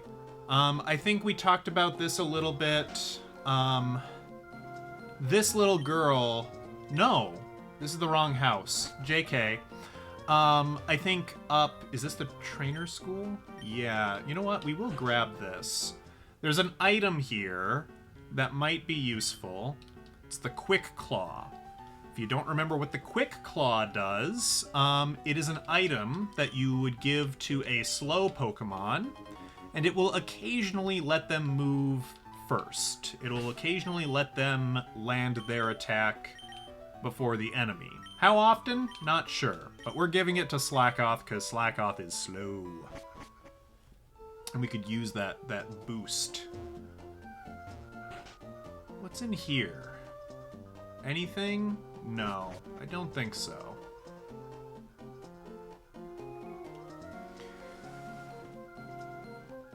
Could I make a Mew Mew? I don't think I can. Unfortunately, legendaries, they don't seem to breed in captivity very well. Okay, this guy. He'll give me a Makuhita if I trade him my Slackoth, but I need a second Slackoth for that. Going back to Monster Rancher, there is a cat. There is a cat monster available in Monster Rancher. But you can't get it for like 25 in-game years. Yeah, it's called a Mew. It's... You can't get it for so long. It's crazy how much game that's locked behind. And granted, the years in that game move at a pretty good clip, so I'm probably over-exaggerating, like, the requirement, but it feels like a lot. I've never faced one in battle, so I don't know what its stats are like. I don't know if it's any good. But I'm a cat guy. We've got a cat in the house. We've got Bella, right? We love Bella. There we go. Extremely high speed. Well, that tracks. That sounds about right. You have a good night, RX. Hope you have a good night.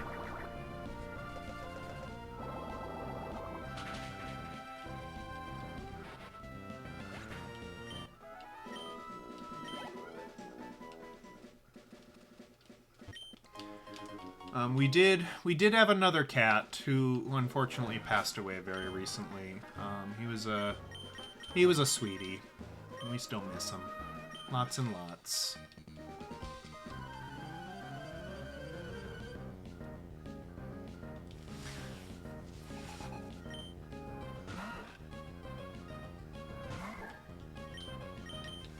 He's in a couple of the VODs that I've put up on the YouTubes, which I need to get caught up on that. I've been kind of slacking on that.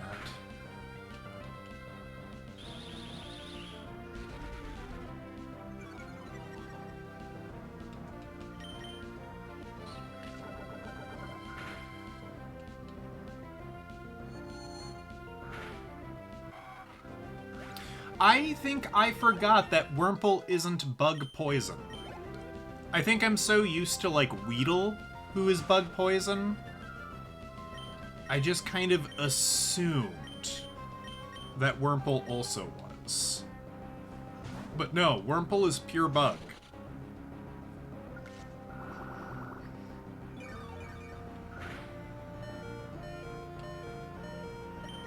Okay, well that's no good. We're gonna have to switch into Mudkip. We are going to catch Skitty before we attempt Roxanne. And we are going to defeat Roxanne before we end the stream. I don't care how long that takes. We will do that. Because it shouldn't take that long to find a Skitty, but I could be wrong. I haven't done the math to see what the true rarest Pokemon in this route is, but I'm thinking male Skitty might be it. Because Skitty appears at like a 2% rate, and Skitty only has a 25% chance to be male. So technically male Skitty, I think, is a 0.5% chance. We're not gonna get that anal about it though. Not this time. We'll do the autism run another time maybe. But we will be looking for a skitty. If it's a lady skitty, we'll happily take it.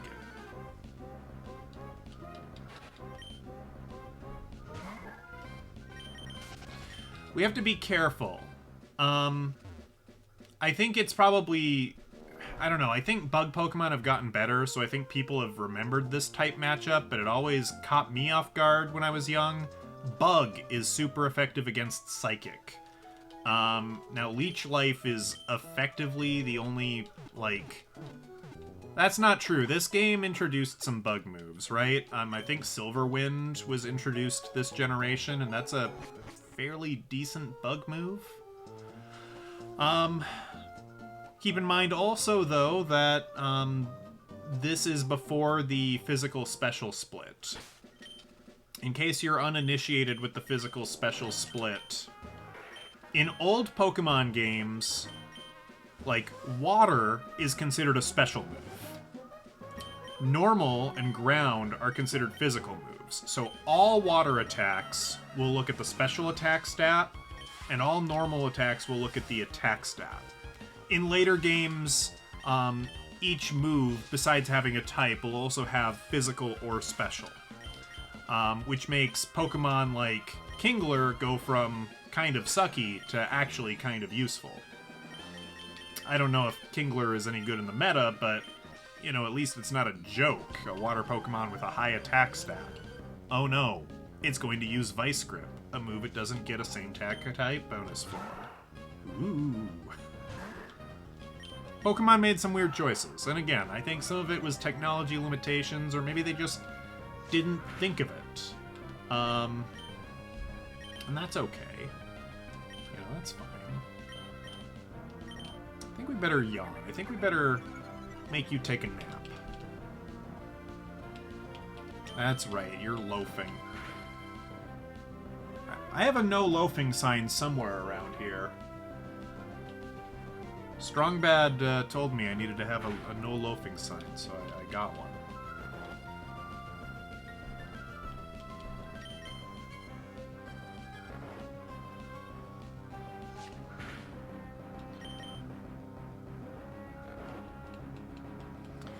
Oh, and I apologize, you know, I think you guys are probably earning channel points right now, hanging out, and right now you don't have a way to use them. That's not something I got set up ahead of stream, so next time that we're on, we'll be sure to make sure you can use those for something. We'll get something set up.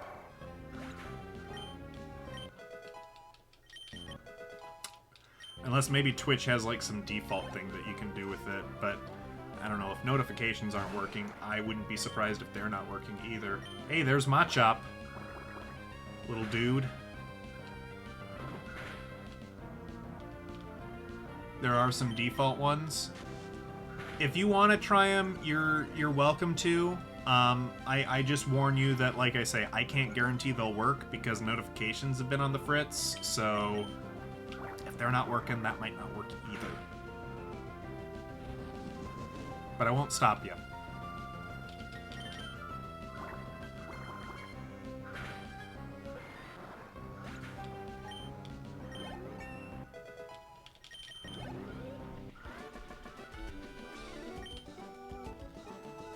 I have to put on a bandage. Skitty? Give me Skitty? No, it's Whismur. Interestingly, we will eventually catch a Whismur, but not until Victory Road. 5% chance of Whismur in Victory Road. Who'da thunk?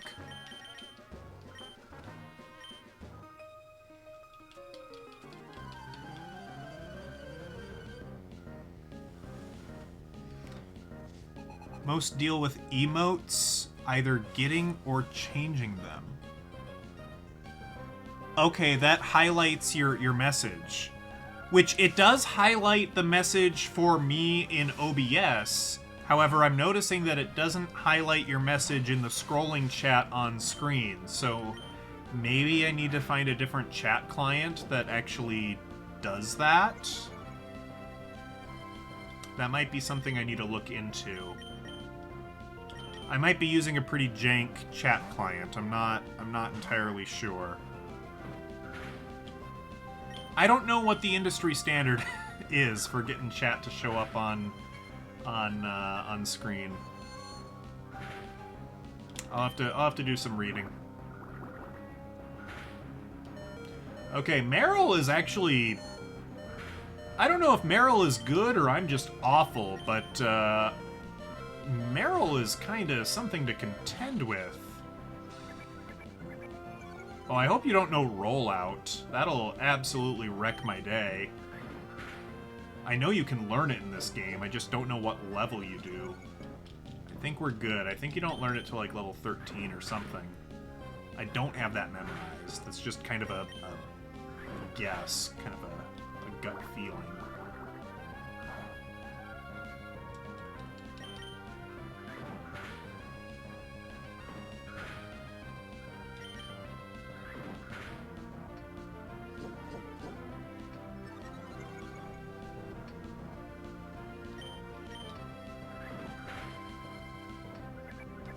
Okay, I think we somehow beat the Meryl with the spider. Not deserved, but I'm happy for it.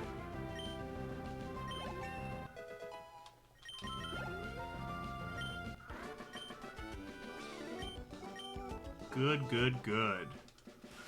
Okay. Let's put Maru out in front, and then we'll just swap into Mudkip, I think. Oops. I was looking to see if there was hidden items there.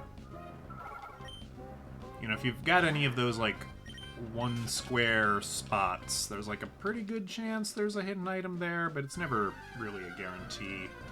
We'll have to come back here when we get cut so we can beat the other trainers, I think. Ooh, can't escape. Okay.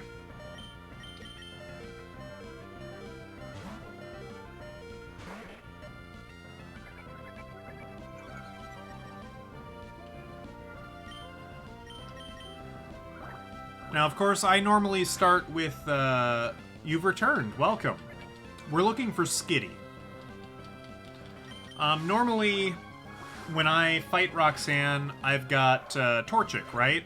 And I would say normally, it's pretty common that it evolves to, Combuskin probably right before you get to Roxanne. Like, if you're doing, like, a minimum battles type thing, that really doesn't happen, and frankly, I'm not sure you can beat Torchic with that. Did I see your They Might Be Giants joke earlier using the spider song? No! No, I didn't! Did you say, like, Itsy Bitsy, he's my hero or something? He's our hero! Get rid... yeah. Ah, good. Fantastic. I missed that. I'm so sorry.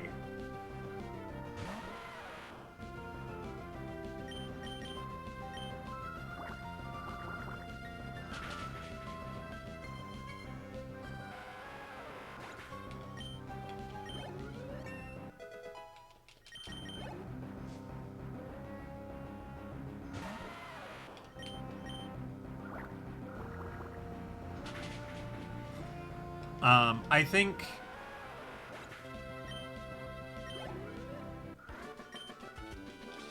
yeah, I think there will have to be at least, like, one They Might Be Giants sound cue in and amongst my alerts. It might be the one that we discussed earlier. I might do some thinking about other ones that it could be. I have some ideas for custom alerts here, there, and everywhere. It'll just take time.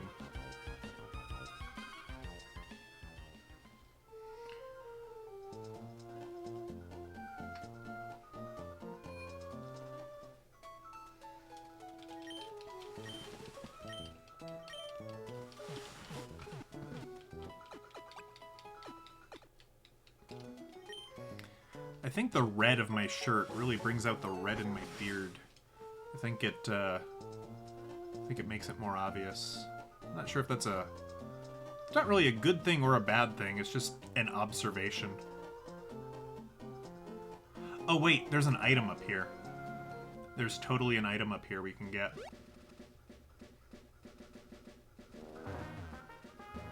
Heck yeah.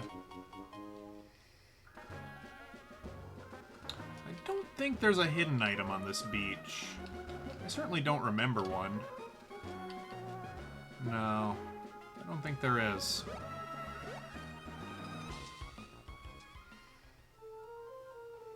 That is the route where you can catch Jigglypuff. We will not be catching Jigglypuff. It's not considered rare enough for our purposes. But we might actually use a Delcatty, which would be interesting. You know, Moonstone evolution Pokemon... I mean, I rarely use Pokemon that evolve through Stone to begin with, but Moonstone especially, because... well, in this game, there's no way to get more Moonstones. It can't be done. The only way to get more Moonstones...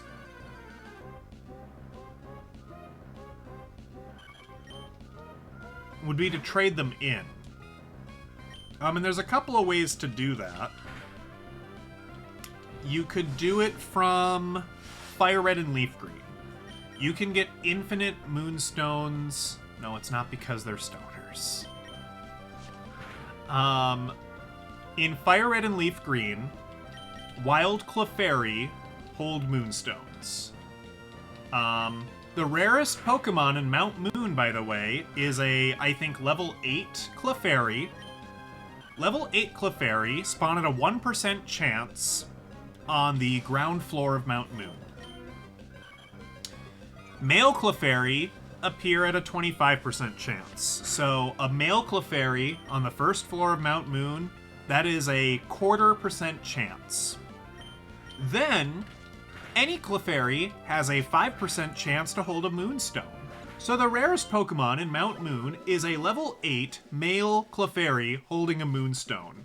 The odds of finding one of those is not quite shiny odds, but it's damn comparable. It's real close. That is a rare Pokemon. It's the rarest, like, static encounter Pokemon that I can think of at this time. There are, I'm sure, rarer Pokemon. I'm just not aware of what those would be. You know, besides shinies, obviously, but...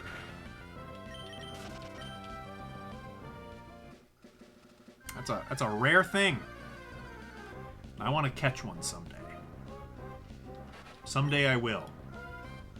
I'll make a big deal about it as well.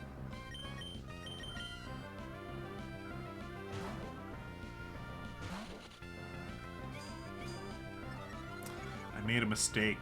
I brought my food here in with me, but frankly, I can't stand it when people eat on stream. I don't like watching that. I don't like listening to that. So, you know, I don't want to put out anything that I wouldn't want to watch. So, I will not do that. But I will enjoy beverages on stream. That I will do. That I don't mind when people hydrate. This is not hydration. This is caffeination. That's completely different.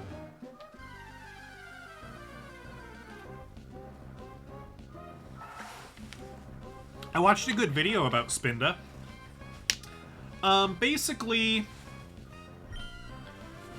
I think I don't quite remember how it works out.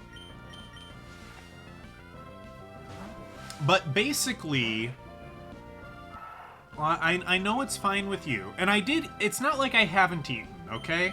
I did eat. I ate in between work and the start of the stream. I just didn't eat all of the food that I bought for myself. Skitty! We found Skitty. We found Skitty.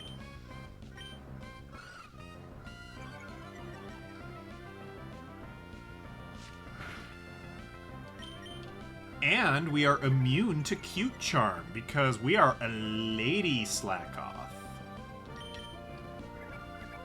That might actually be really useful against Flannery, come to think of it. Because I think maybe that's an Emerald thing, but I think all of Flannery's Pokemon know Attract.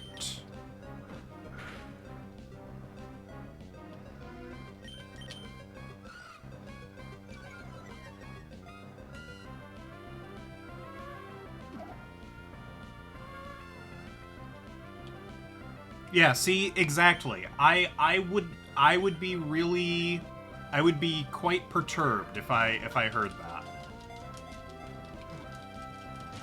No! I didn't even mean to throw a ball that turn. Okay, now you're asleep. This should work. Mashing A and B. That makes the Pokemon like 5% more likely to stay in the ball. That's a lie. That's not how that works, but sometimes you just gotta believe. Skitty has the habit of becoming fascinated by moving objects and chasing them around. This Pokemon is known to chase after its own tail and become dizzy. Alright, Skitty, I mean, do we name it Bella? Is that the obvious play here? It's a cat, it's a kitty cat. We name it Bella because it's a lady cat. I think that's the obvious play. I've already done it. It's done. Okay. We have caught all of the rare Pokemon before the first gym. Yeah, we don't need to catch the second Slackoth for quite some time. Really until after we beat Norman. So, we can... And I'll kind of leave it up to you guys. We can go fight Roxanne now. Mudkip is totally enough to beat her up. Or we could train these guys. I'm kind of inclined to try and take her on now. But if you think we need to train, that is okay too. I go with the whims.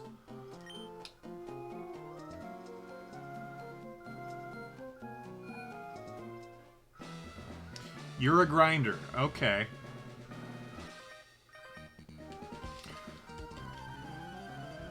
Well, I'm not sure if people want to see grinding, so we're gonna try. We're gonna see how bad this goes.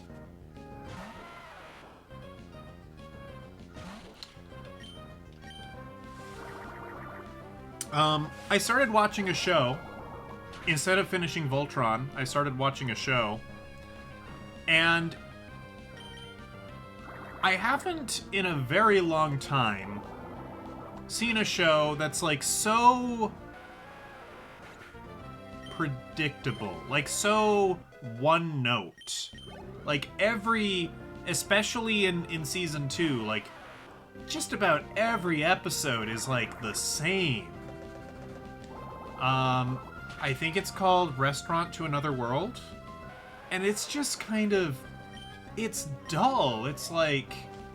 You get a couple of episodes that are fine and they start establishing some stuff. But there's, like, no stakes, and it's basically like, oh, what is this? What is this door? And they open the door, and it, like, brings them into this restaurant. And they're like, oh, a restaurant in another world? That's weird. Oh, what strange food. Wow, there sure are a lot of weird characters here. And that's it. They never do anything with it.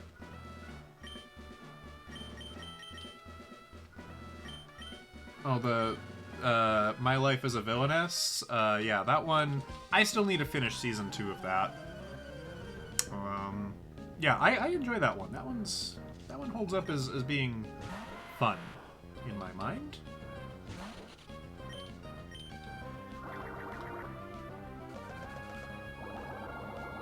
The Laundry Isekai.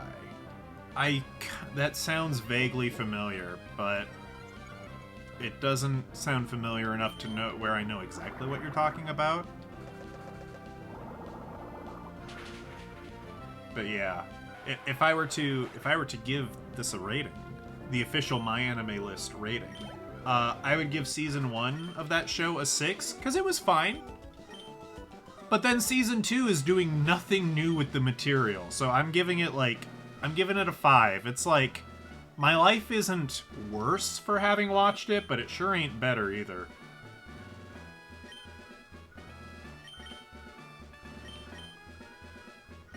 Okay. Let's, by the grace of the gods. Okay. Let's go heal up. And then let's try to take on Roxanne. Roxanne, you don't have to send out your nose pass. You don't have to send out your rock tomb. Lower my speed, Roxanne.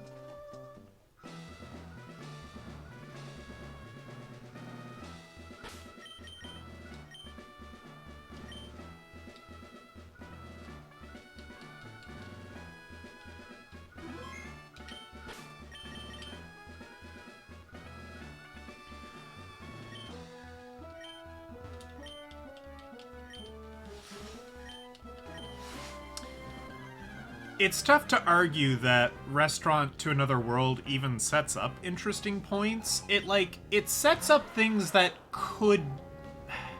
they could build on. As an example, in one episode they introduce this character who's he's captured by one of the legendary heroes of the realm, and sentenced to fight as a gladiator.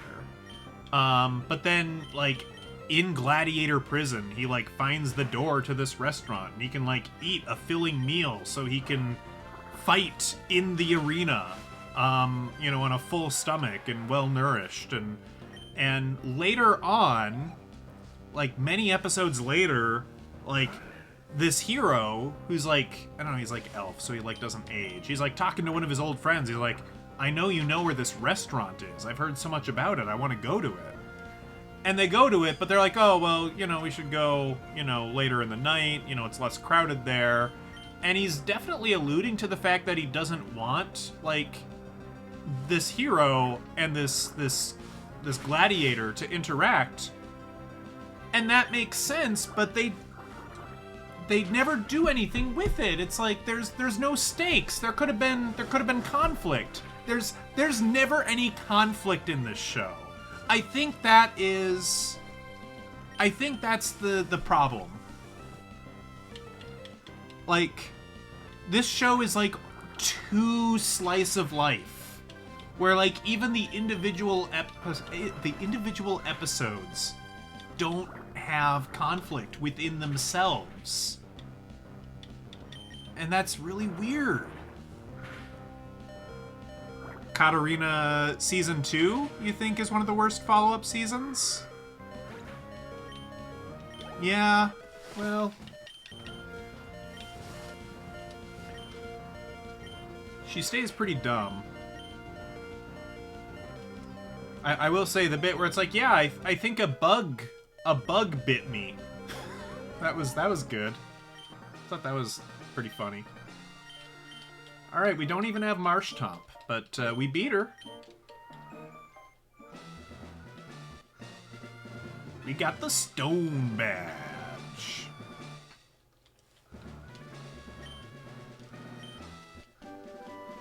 And we have Rock Tomb.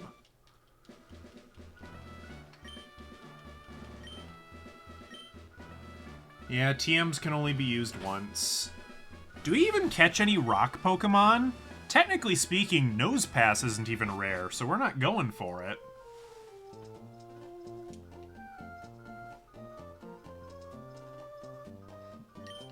Ah, yes. Once we get to Victory Road, we will catch an Aeron.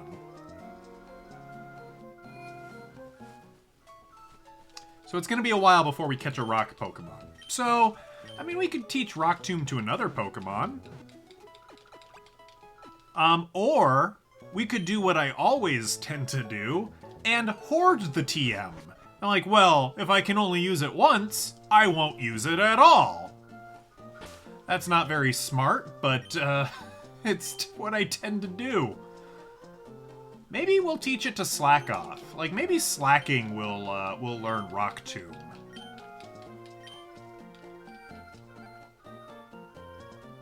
You got that from watching me? Oh, I'm sorry I taught you some bad habits.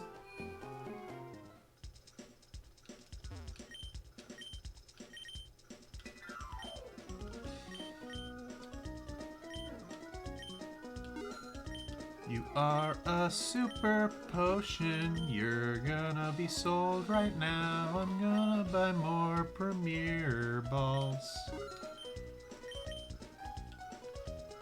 Super potion, healing up to 50 HP. It's much better than regular potions, yeah.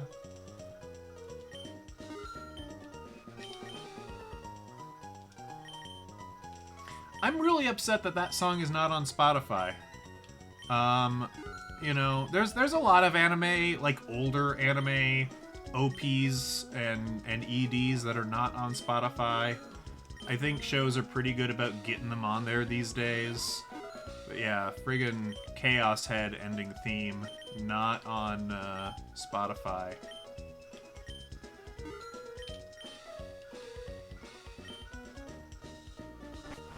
Yes, yeah, Sword and Shield kind of did that too, right? Where there's like some TMs where they're like really expensive and they last forever, they don't break. But then you have like these records. They're like shown as like vinyl records almost. And they're like, yeah, you can use these once, and like, you know, you kind of get them more sporadically and randomly. And they're kind of more of a pain in the butt to gather. It's kind of fascinating.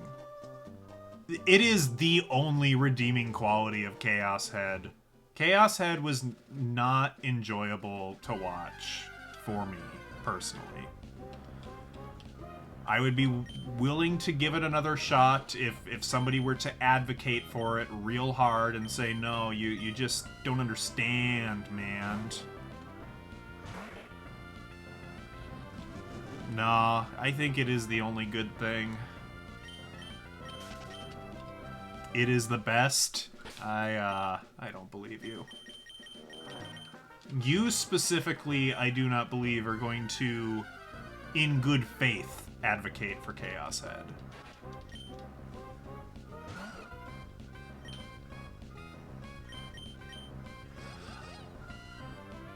Better than Steins Gate and Robotics Notes. Okay. Alright, yep, you're trolling. We're not getting Shedinja. We're not doing it. Not this time.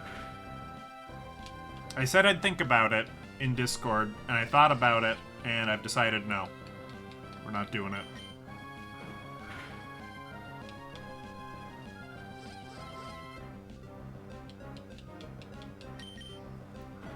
Bella's going to destroy it to get experience. It's rare. I mean, it's rare in that it's weird. But, like, Ninkata is not rare.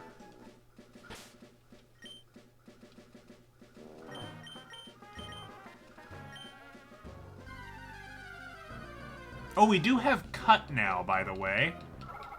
Can any of these guys learn Cut? I wonder.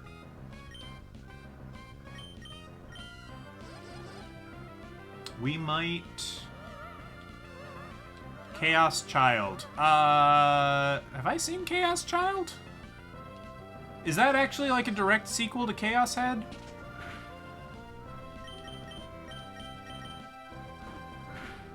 I don't think I've seen Chaos Child.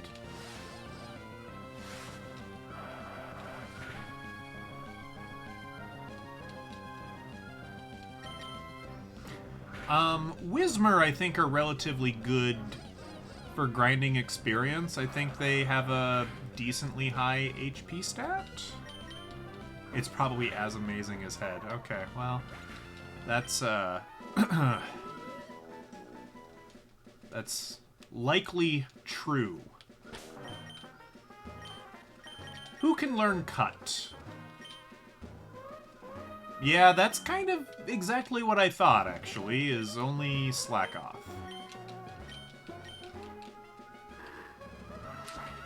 Okay, so we got some items here to find that are hidden.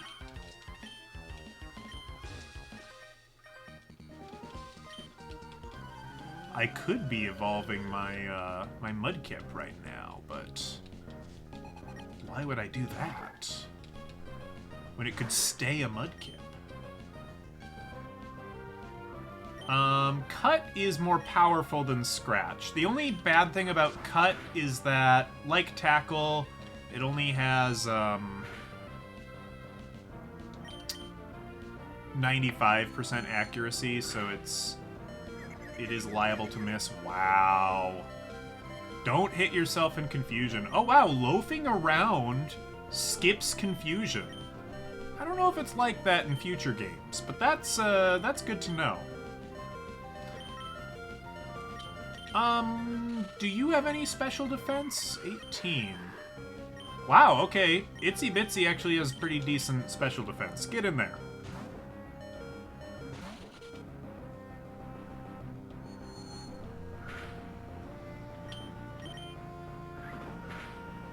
You know, we do want to be respectful around here. We don't want to say, you know, mean things about a show that you treasure so much. I'll say that I don't think I was the right audience for it. I think there's an audience out there. I don't think I'm it.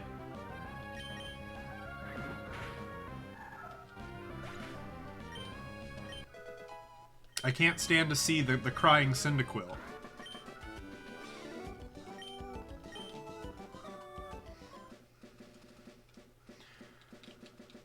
Okay. There is a hidden item right here. Wait, it's not here, right? Yeah, it's right up here. Super potion. You know, I maintain it has a banger ending theme. One of the best ending themes.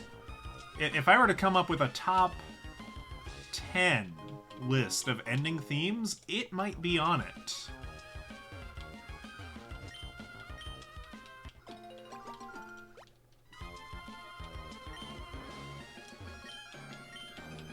No? You say no. You disagree with that point. It's not that good. Here's the thing. I probably remember ED's two shows less well than I remember the OPs. I think I'm more likely to skip the EDs. So it's harder for them to leave an impression on me. So my ED list might be less impressive than my OP list. On the other hand, I couldn't even tell you, apologies, what the Chaos Head OP sounds like. I don't remember.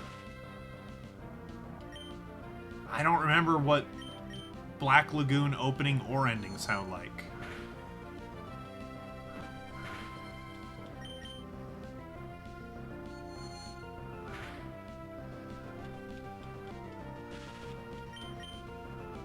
I'll look them up after stream. If you want, you can put a link to them in the Discord to help me out.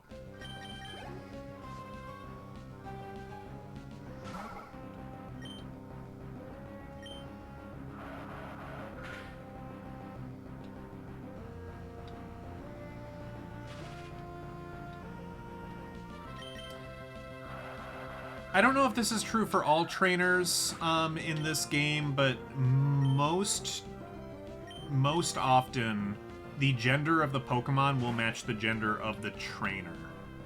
So we're fighting a schoolgirl, so all of her Pokemon are ladies.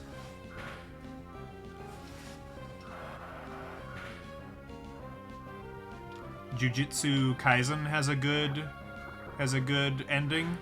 Okay.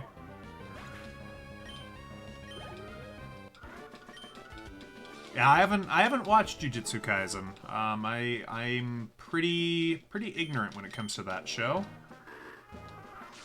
I know it's popular. I know it's a very popular thing. Probably should know more about it, given how popular it is, but I don't. Roar, Pico!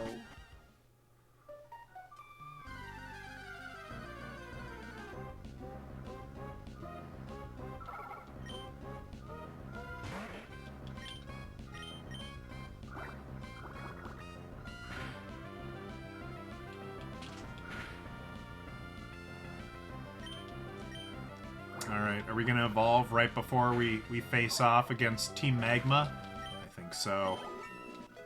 It's time! Oh boy!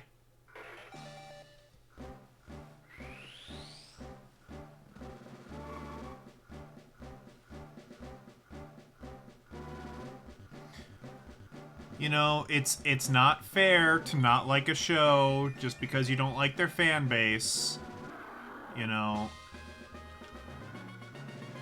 that's a not a great reason to not watch a show. All right, well we're getting rid of Bide at least. Bide is I don't like Bide. You have seen it. Okay, well then at least you're making an informed decision. I will say, I was much that way with Harry Potter back in the day. Like, I saw it. I saw the Harry Potter movies. I read some of the books. And, I don't know, the fan base kinda... I didn't care for it.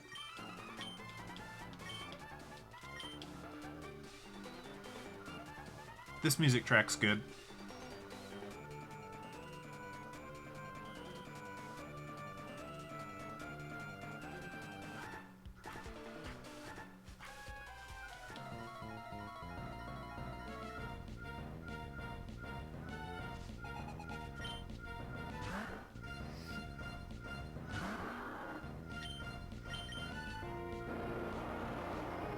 Oh, you know what? I haven't looked at Marshtomp's stats. I don't really know if it's a special attacker or if it's a physical attacker, or if it's like pretty balanced.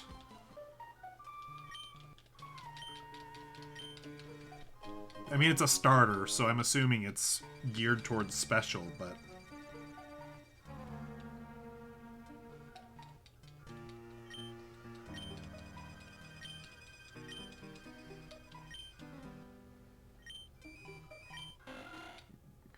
Go-Go broke the anime community. I don't know what character that would be. I'm pretty out of the loop. Okay, you do have a stronger attack stat than special. So, you know, at least Earthquake on Swampert will absolutely wreck. And I believe Jojo. I mean, is that Gojo Jojo? Like they ripped off Mojo Jojo?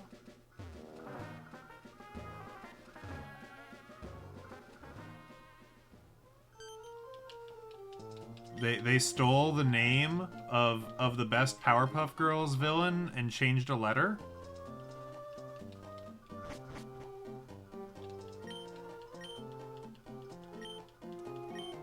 That's you. Okay.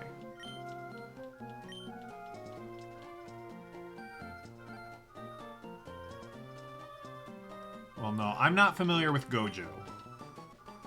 Yeah, I don't know who that is. I'm sure they're great. I'm Mr. Stone. Do my errands. And if we do, he'll give us the XP share, which is a good thing to have. Just imagine lame Bleach. I don't know. I've seen some of the filler episodes of Bleach. I don't think I need to imagine.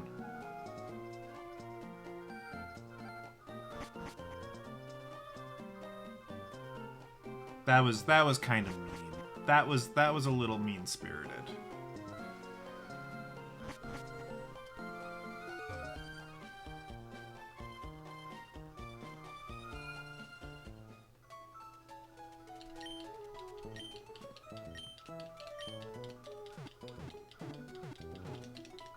You're editing Dr. Stone? No, no, no. That was Mr. Stone.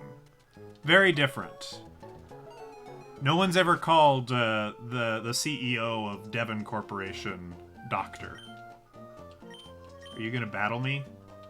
No, you're not. That must be an Emerald thing that they added, where you can battle your rival here. Are we going to catch anything on the island? No, we are not. I don't think we ever fought you. No, I don't think we ever did. Bella, eat the fish.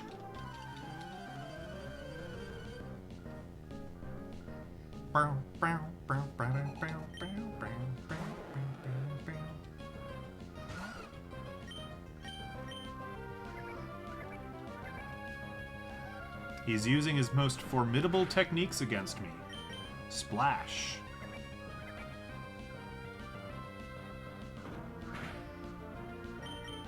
Just remember, in Monster Rancher, Splash is a one-hit KO, so we gotta be careful.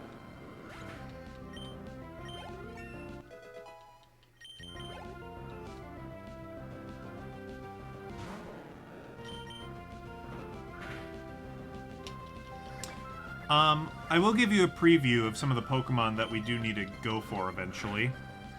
Ahead of the third gym, we'll have to find a Plusle, which is a 1% chance, I think. It's pretty low. It's below 5% anyway. And Volbeat. I think that is a 1%. And then after we get the third badge, we'll need to find a Grimer, which I think is like a 2 or a 4%. It's pretty low. And Skarmory. Skarmory is pretty hard to get.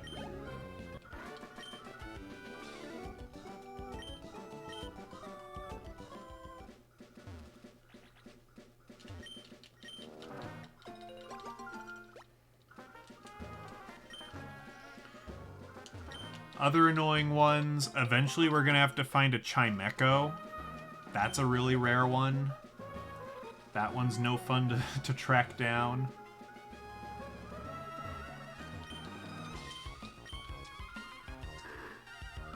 We'll have to spend some time in the Safari Zone. We're going to have to find a Kecleon, but not one of the static ones, because that would be cheating. We have to find one in the tall grass. Did you even know you could find Kecleon in the tall grass? I sure didn't. But you can. You totally can.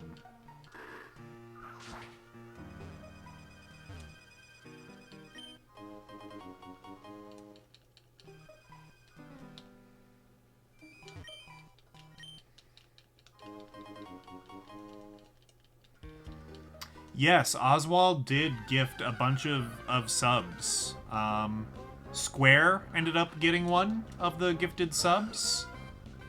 And a bunch of other users who I didn't... One of them I recognized. One of them, Nogi, was on when we were playing Monster Rancher recently. Some of the other names I didn't quite recognize, so... they might not have been around as much. But yeah, he gifted 5 subs. The price that we paid for it was the wife came on camera. Which is, you know, she was willing to do. Yeah, I hope he comes around again. He's chill. He's good to talk to.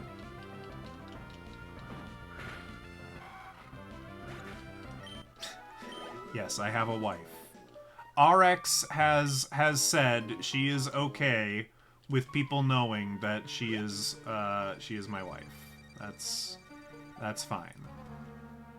I make no other assumptions about how people in chat want to be known, but that is something she is okay with sharing.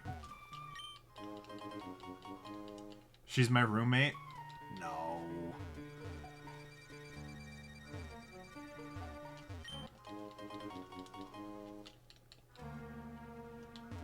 She just helps me pay the rent.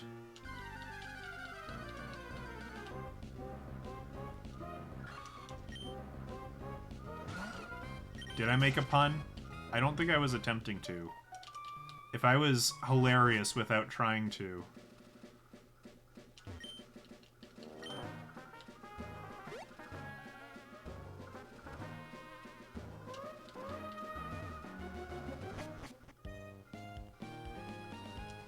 Well, I mean, it's not really a... RX isn't really a pun. It's, you know, the shorthand for prescription.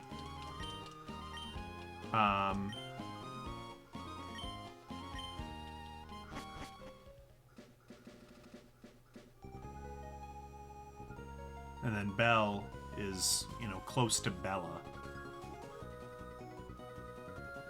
Because she's Bella Belle. She's Bella Belle Belgium. Is her full name.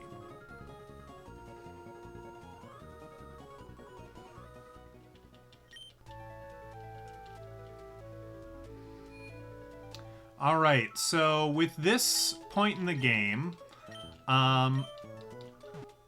we're not going to catch anything on the island. None of the Pokemon in the cave are technically rare enough for us to care about. Technically speaking, all we need to do at this point is get to the end of the cave. We don't need to fight the gym. Fighting the gym would be beneficial because it would allow us to use HM Flash outside of battle. But Flash is a garbage tier move. And I do not want to teach one of my Pokemon Flash. So, I am familiar enough with this cave to navigate it without Flash. So we're going to do that.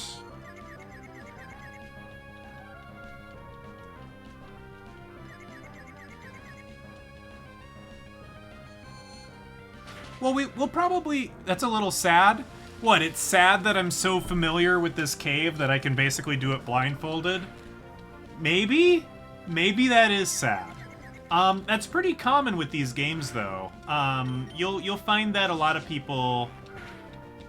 I'm not one of them, but like, what's it called? Rock Tunnel, I think, in Red and Blue. A lot of people can do that without doing Flash. That one I probably need Flash for.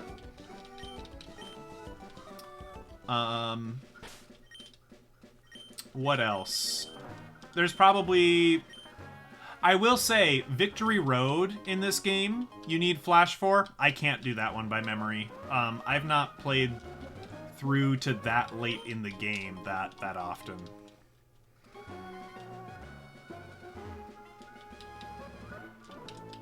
But, I mean, we will still... Unless we're getting absolutely wrecked, we are still gonna fight the gym here. We're not gonna... I mean, you can leave this gym till pretty late in the game. Well, that's not entirely true. You do need to get this badge before you fight Norman. Norman will only fight you once you have 4 badges, so at best, you can put this off, fight Watson, and then come back to this. Oh, no, you could fight Watson, fight Flannery, and then come back to this. But you can't put it off forever.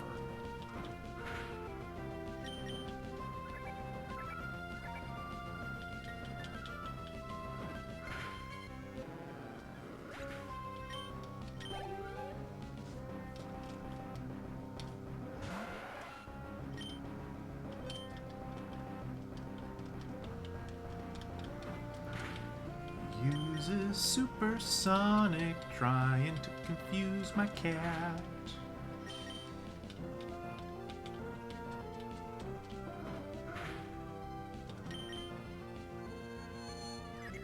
I think Supersonic's accuracy is like 55%, 60%. It's real low. Confuse Ray is by far the superior move. That one has, I think, 100% accuracy. You do not use Supersonic unless you have no choice.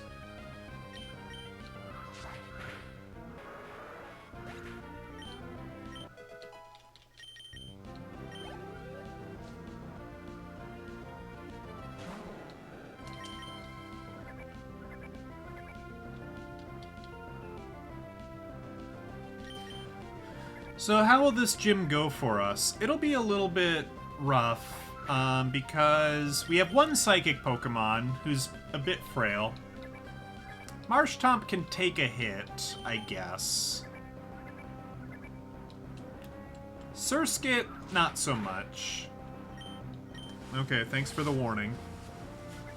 I'm not sure. Where is my phone? It's gotta be around here somewhere. There it is. I'll just have it handy so I can tell it to shut up.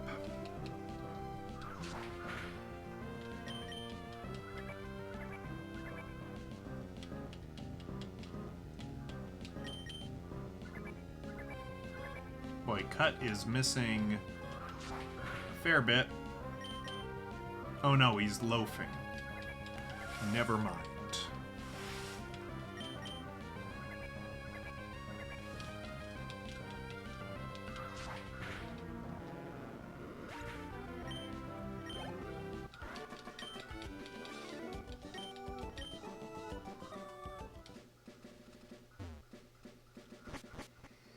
Alright, I think this guy gives us Flash. We'll take it. I don't want to use it, but I'll take it.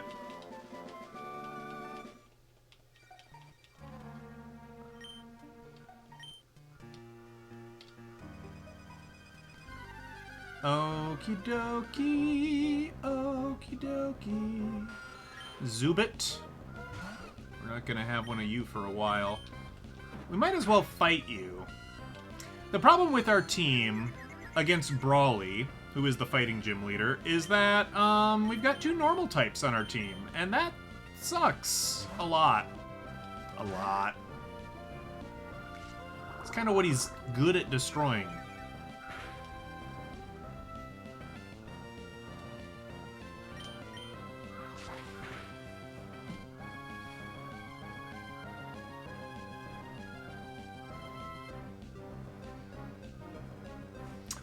Oh, okay. Gotcha, gotcha.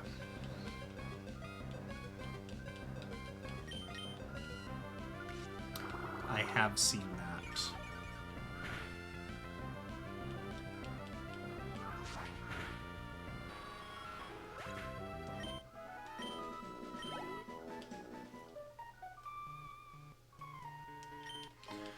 All right, so if you want to navigate, the cave, I mean, it might be smart to bring some repels with you, but I didn't do that. We can fight this guy without worrying too much. He doesn't learn Arm Thrust until, I think, level 10. So right now, this guy doesn't have any fighting moves. He just has Tackle. He can't do that much to us. I don't have a lot of Pokemon moves memorized, but I do have some. And it always makes me sad when I realize that I have something memorized like that. Like, I feel like that's worse than memorizing the layout of a cave. Okay, so all you gotta do is walk up to the end of this cave, up to this wall, and then you just, no, not like that. You just go right. You just go up to the right. You go right until you can't go right no more. Alright, now see this Makuhita? Level 11. Very scary. Knows Arm Thrust. Don't want anything to do with that.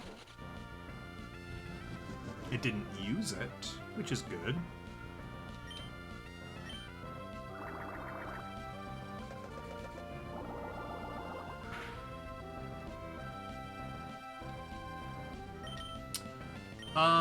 Are you a physical or special attacker? You're a special attacker. Bubble is just such a bad move. It's only 20 power, I think. It's like half as good as Water Gun. Not great.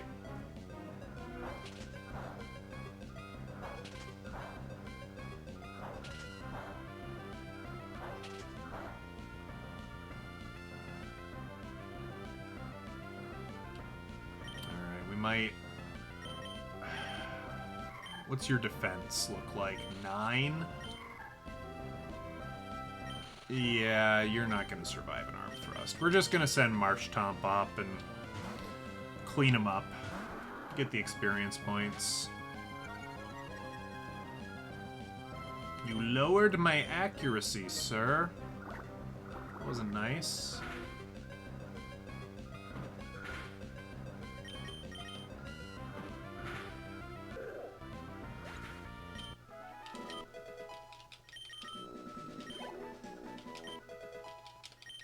Itsy Bitsy's level 11. Alright, so we go all the way to the right. If you go down kind of towards the center, there is an item you can get, but I'm not going to do that.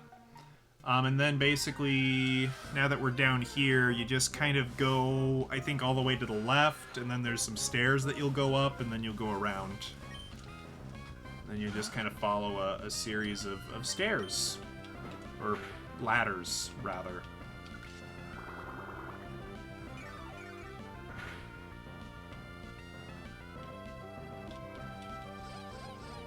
Oh, the cute charm. You are swayed by Bella's cuteness.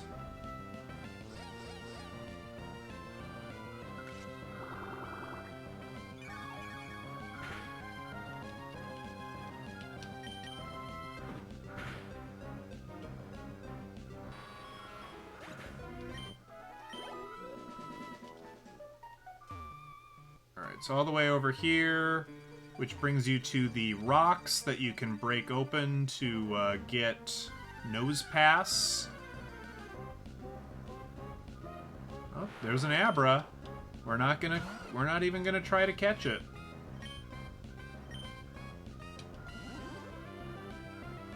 Abra's too fast. Let's swap Maru in front just so it gets experience. There is a plinth here that has an Everstone. We're gonna grab that. Aaron.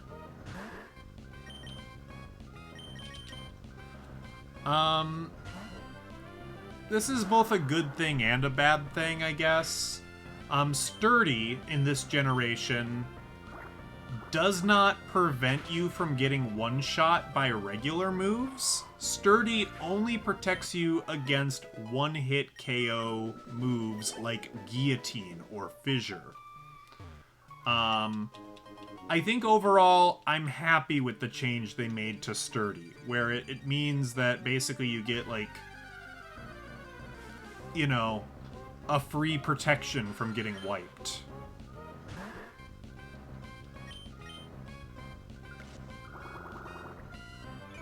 See how much damage we can do to Zubat. Well, it's not bad. We might be able to beat a Zubat.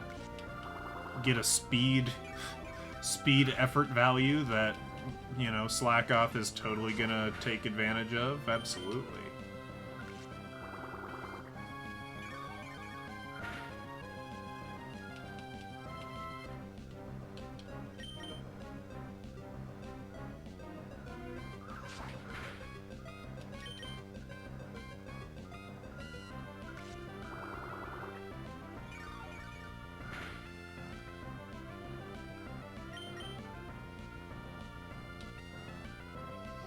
See, switching to routes is kind of dangerous, because even though it could absolutely one-shot Zubat, Zubat has Leech Life, so it would probably one-shot routes. And Zubat is pretty fast, so I don't know who would end up moving first. Okay, we're gonna have to switch.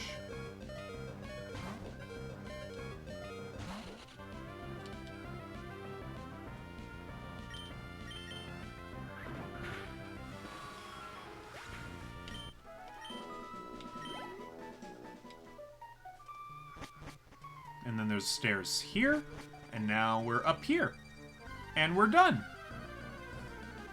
This cave is really, really straightforward to navigate. And I half wonder if they maybe did that on purpose, if they're like, Brawly is too hard, which I think Brawly is one of the hardest gym leaders in this game. The moves he knows, compared to the Pokemon you kind of have access to, compared to the level you're probably gonna be at when you get to him, Brawly is tough. Now, I think he's probably tougher in Emerald. I think in Ruby and Sapphire it's a little less bad, but he's a rough customer. I fear Brawly. I respect Brawly.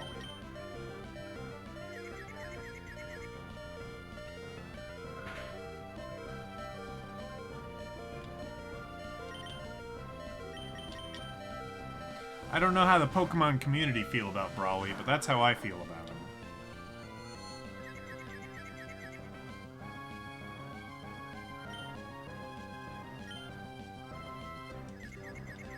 Oh, Whitney in Gold and Silver. I've not had a lot of battles against Whitney because I've never actually beaten Gold and Silver. I've probably only battled Whitney once or twice. And I think due to the way I was playing, I didn't have too much trouble against her, but I've seen plenty of people struggle against that Miltank. You know, it's real. It's tough.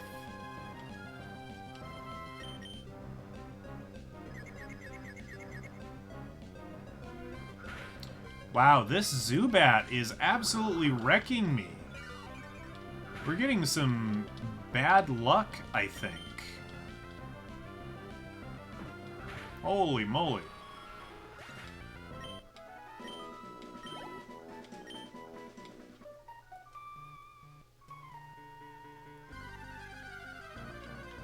He's the legendary Super Saiyan. That's good. That's good. No, it's not Broly. Not Broly, Brawly. It's a little different.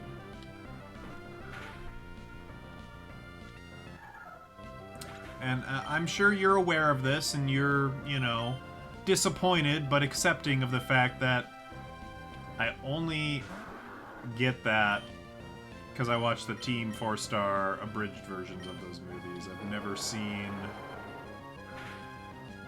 I mean, in my adult Ken 4 memories, like, I watched the first episode of DBZ, and that's it.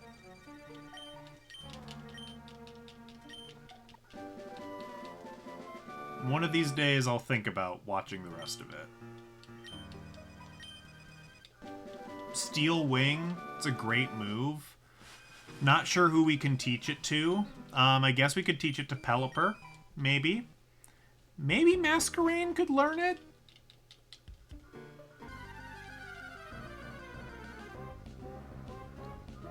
I don't know if Dodrio can learn it.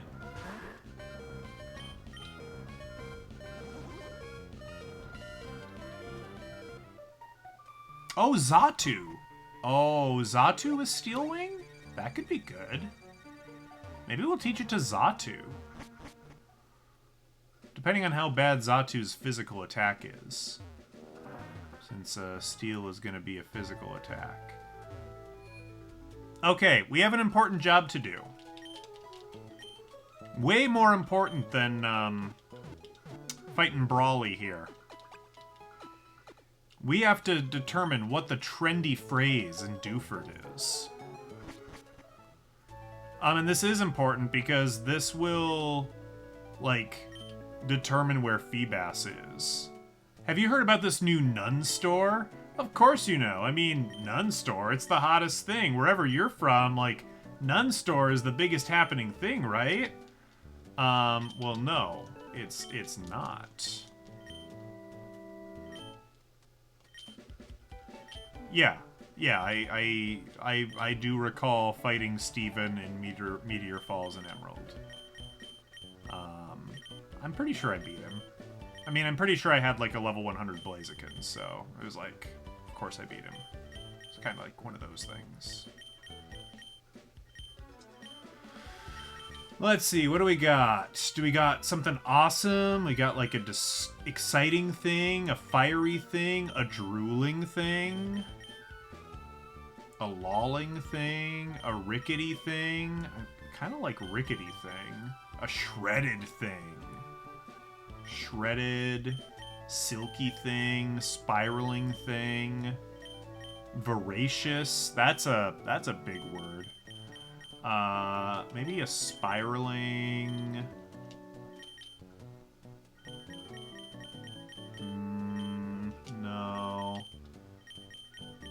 A spiraling arena trap.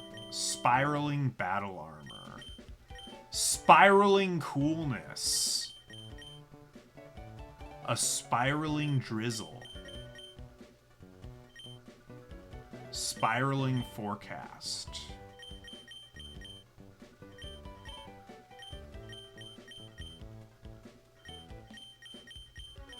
Oh, maybe an oblivious something.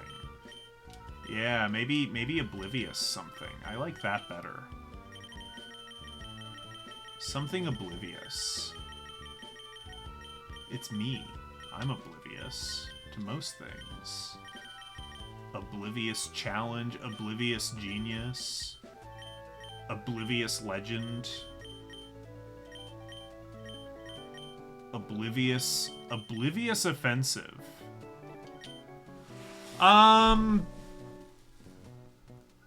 Yeah, I think, no, I beat 7. I think I beat Sword and Shield, ultimately. I know I kind of said I was gonna, like, hold off on it for reasons with how they do the levels of wild Pokemon in that game. But I did ultimately beat Sword and Shield, so I've beaten Gen 7 as well.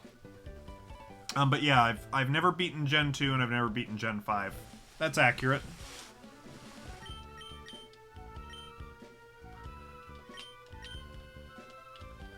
Oh, that's Gen 8? What's Gen 7?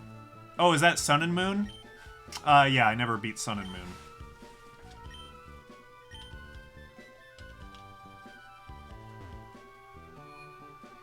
One, 3, 4, 6, and 8 then.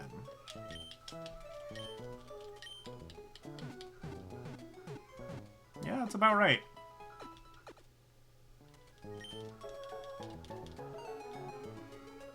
And obviously Gen 3 is where I've spent most of my time.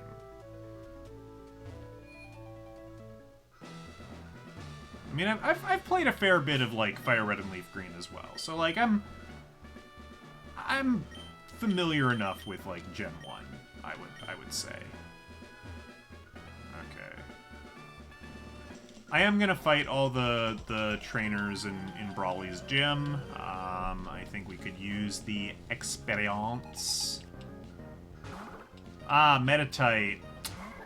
That is a problem. You resist... Well, you don't resist, but basically my psychic moves aren't as good as they could be. And that's lame. It's real lame. I should do it for Cyndaquil. I have a copy of Pokemon Gold lying around here somewhere. I need to replace the save battery, though. It does not save. And obviously that's a problem, because unless I'm gonna beat it in, like, 4 hours, which... you know, I probably could if I really set my mind to it, but... Actually, I'm not sure that's true. I think Gen 2, from what I've kind of seen, because I've seen a lot of people kind of play through it, I think Gen 2 is kind of a slow-moving game. So 4 hours might not actually be enough. I'm not sure. This is a game that can be beat in 4 hours if you're not constantly searching for the rarest Pokemon. But I mean, come on, where's the fun in using common Pokemon? You gotta use only the rarest of the rare.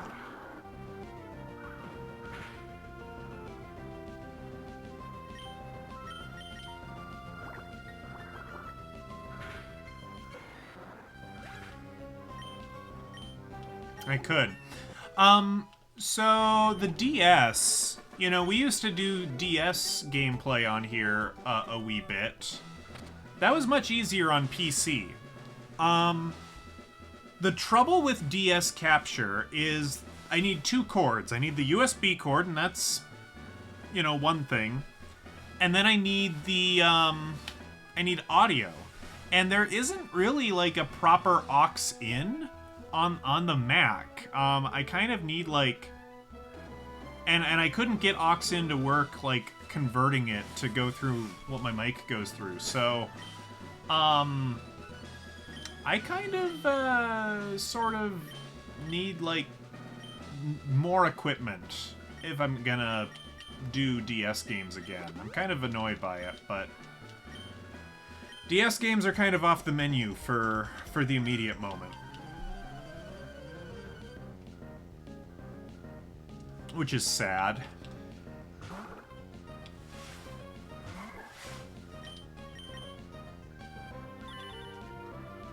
Okay, you're only level 12, so maybe I can hit you with confusion and actually do something to you.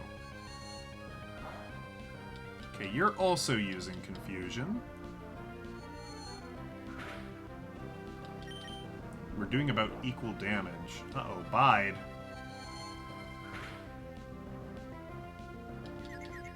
Okay, confusion is good.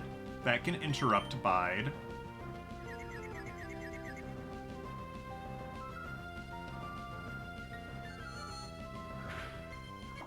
Excellent. Go, Wally, go, Wally, go. Go. Double team is good.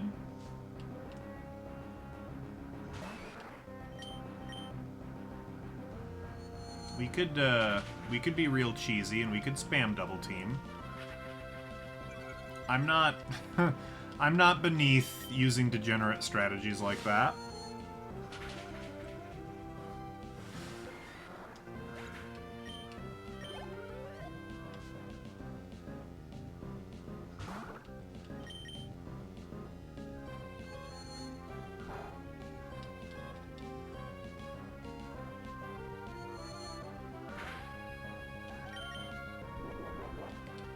There's bite again.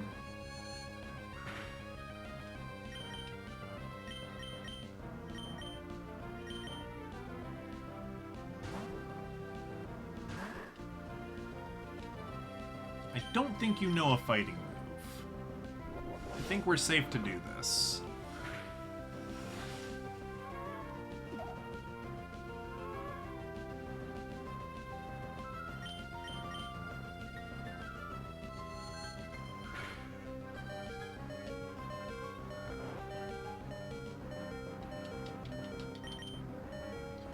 How much damage is Cut gonna do?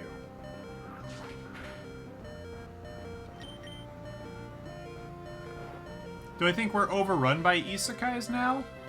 There sure are a lot of them.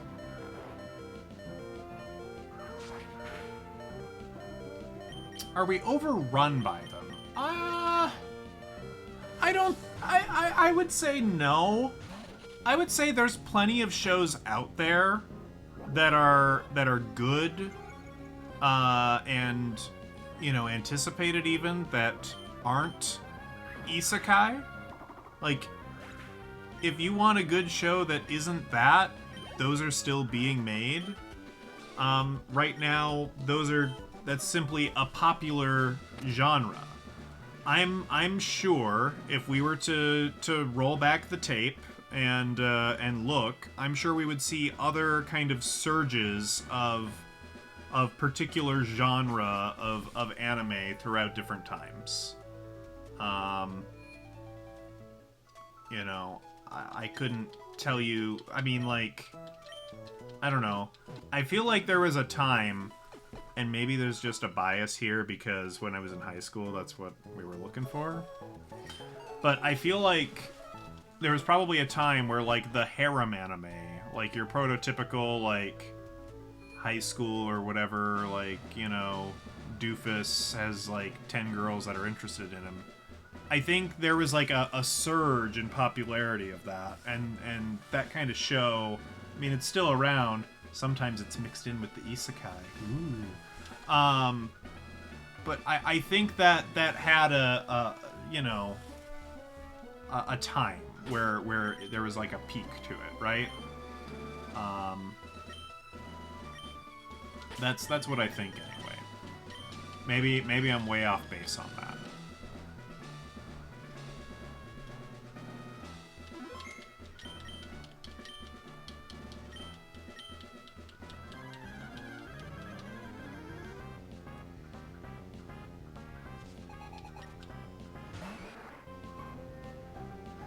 Oh, geez, level 17. Yeah, that's the other thing. Yeah, like, his Pokemon are, like... It's a pretty high level jump. Yeah, Brawly is tough. Maybe I should be using Double Team. Is that gonna kill me? Yup. God. Okay. Well, we'll bring in Marshtomp. And we'll try not to lose. Oh, that bodes well. Yeah, 2010s anime is a lot of school kind of setting anime. I think that's true. I think that had a height, and you know they still make that. That's still a genre that's popular.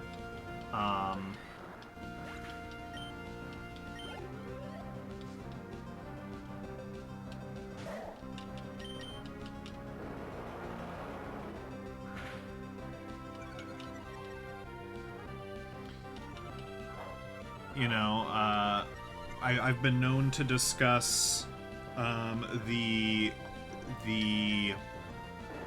phenomenon right now. There's a slight uptick. There's a slight trend in the Komi-like.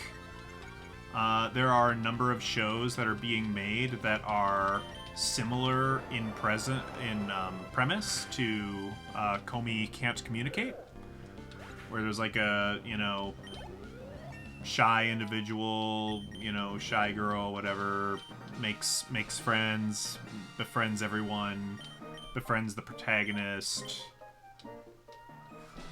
you know, that kind of thing. There's, you know, that's kind of a micro trend right now. Well, we made it through that badge. I don't know that we deserved that win. I think if the luck were a little worse, we would have lost. And of course, if this were a Nuzlocke, which it is not, we would have lost Wally.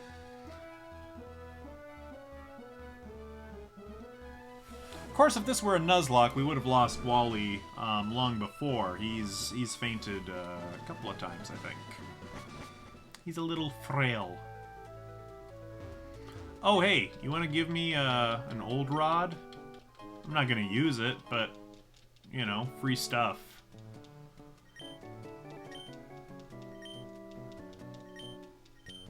Let's see, do you have the silk scarf in this house? Yes, you do. Give me that. Gimme, gimme, gimme. We'll give that to Skitty. Yeah, he'll grow strong. Miracle Seed. We don't have a grass Pokemon yet. Silk Scarf. For Skitty. Bella gets a scarf.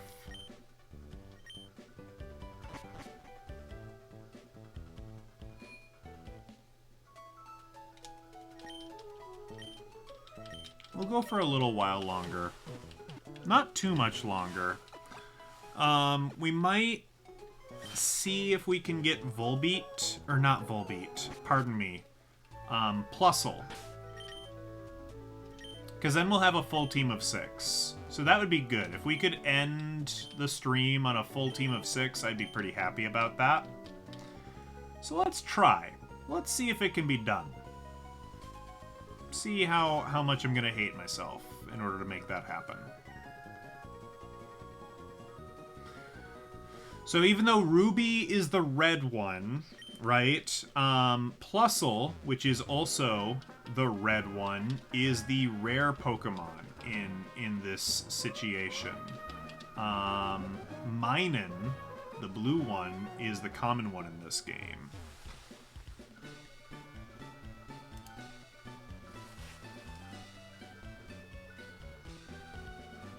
The solo run. I mean, maybe we can do a different one that's the solo run, because you seem pretty jazzed about it. Maybe one of these times we'll just do it like with just Torchic, who I do love dearly. A random bird. Solo. Go, bird! King bird. I like it. Oh, this isn't working. I gotta run away. Or a worm.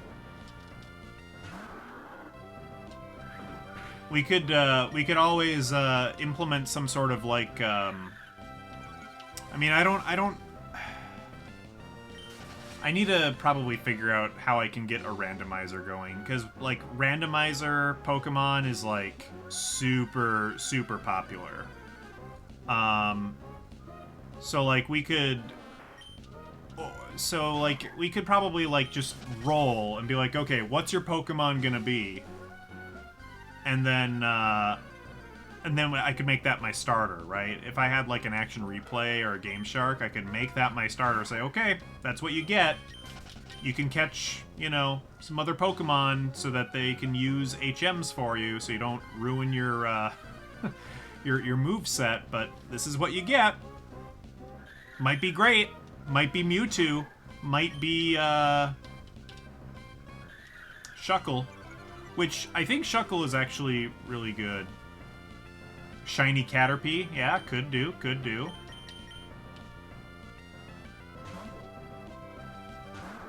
Yeah, if we're making the starter shiny, we definitely need a cheating device for that. Weedle. Are Game Shark spendy? I haven't priced one. But, I mean, they're not making any more of them, and I think everyone wants them now, I think. I think if you play Pokemon, I think you want them. 150. I think for that price, I would rather... Nintendo, plug your ears. I would rather purchase a flash cart. I'd rather purchase an EverDrive and do some ROM hacking to manipulate my starter that way. Is what I think I would rather do.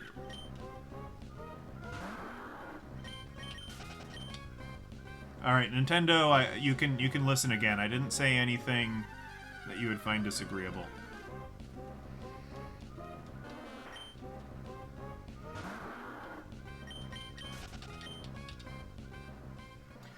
Well, you know, I think with the newer gens of Pokemon, I think Beedrill, like, you know, it can Mega Evolve in some of the games.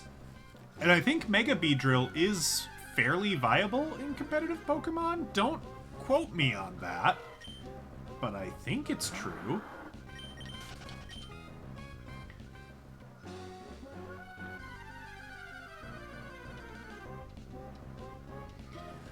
The trouble with Beedrill in this generation of game is that I don't think it learns very good moves. In Pokemon Rusty, he got a Beedrill and named it Pikachu. So is Pokemon Rusty a YouTube thing? Is that what I'm understanding? Okay. For some reason, I thought it was like a fan game or a ROM hack or something. Okay. It's a YouTube thing.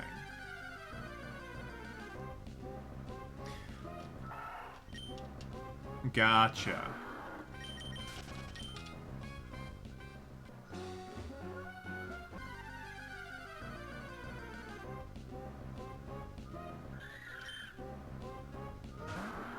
Pokemon Waterfall. Is that like a sequel series to Pokemon Rusty, or maybe an unrelated series that drew inspiration from Pokemon Rusty?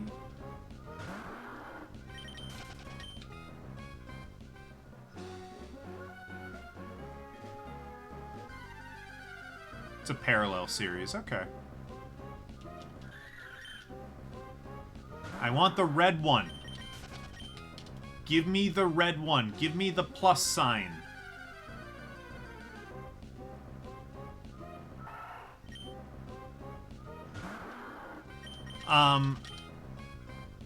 If you're used to abilities doing anything in the overworld,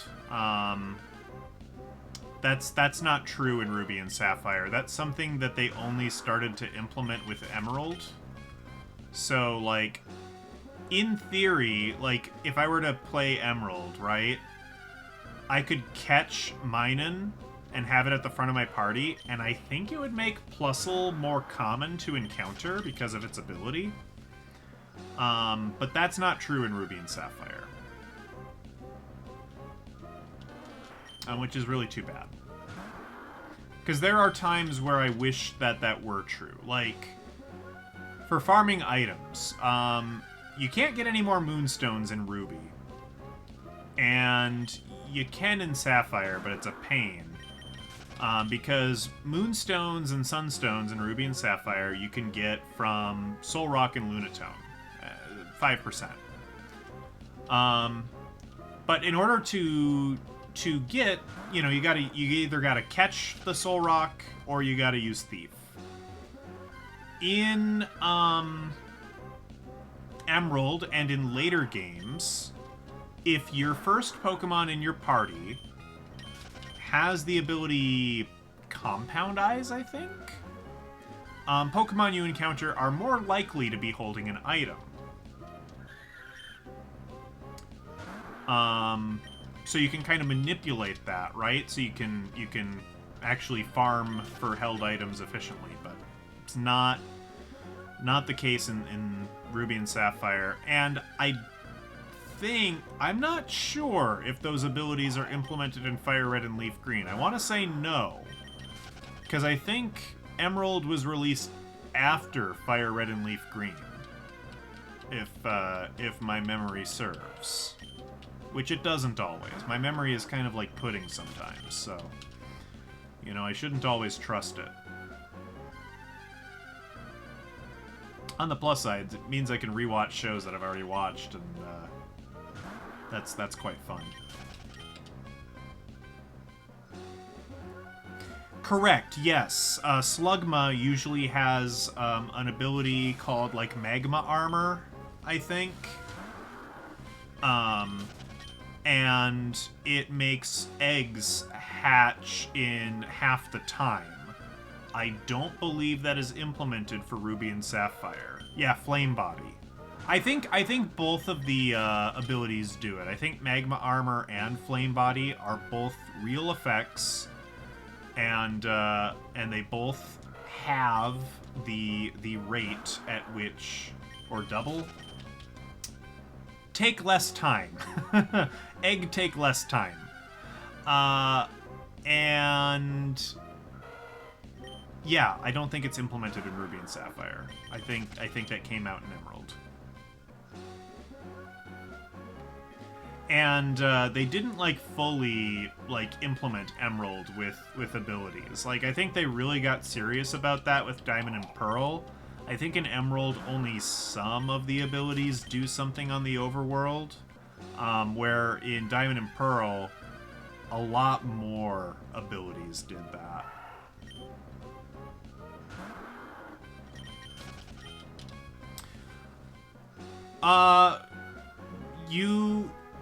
Yeah, so eggs in this game hatch at level 5, and,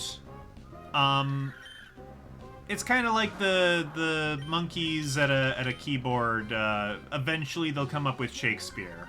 Eventually, with enough luck or RNG manipulation, you can hatch an egg that has the best possible stats. That is totally possible in this game.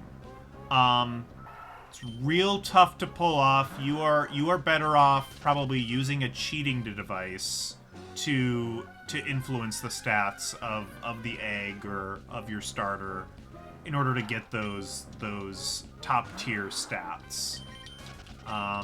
In later games, they would make that. Oh, I see, like that. No. Egg breeding in Pokemon does not work that way. It's kind of more based on. So, like a Torchic, or I don't know. Let's just look at Machop. Like, Machop probably has a pretty good disposition for attack and defense, and probably not a good disposition for special attack and special defense. So every Pokemon has what are called IVs, or individual values. And these are kind of like the Pokemon's genetics. So a Pokemon, every Pokemon will have a value of between 0 and 31 assigned to each IV. So that's, and they'll have IVs for health, attack, defense, special attack, special defense, and speed. I think those are the 6 stats, right? Right? Am I right? Am I right or am I right? I'm right. Yep, you can have a Machamp pretty early, and I've got extra copies of Ruby and Sapphire, so certainly if we ever do a Pokemon that's a trait evolution, that's not a huge barrier. You can have Alakazam at level 16.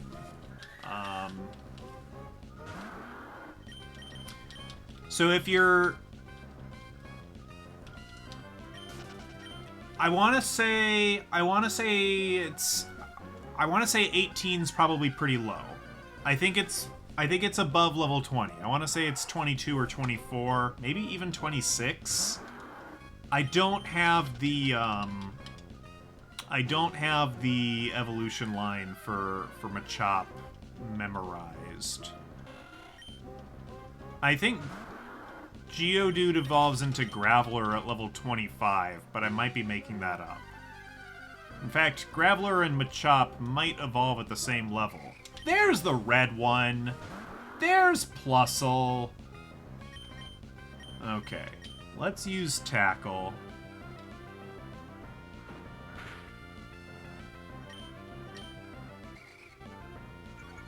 Counterpoint, though, Golem looks cool. So, you know, checkmate.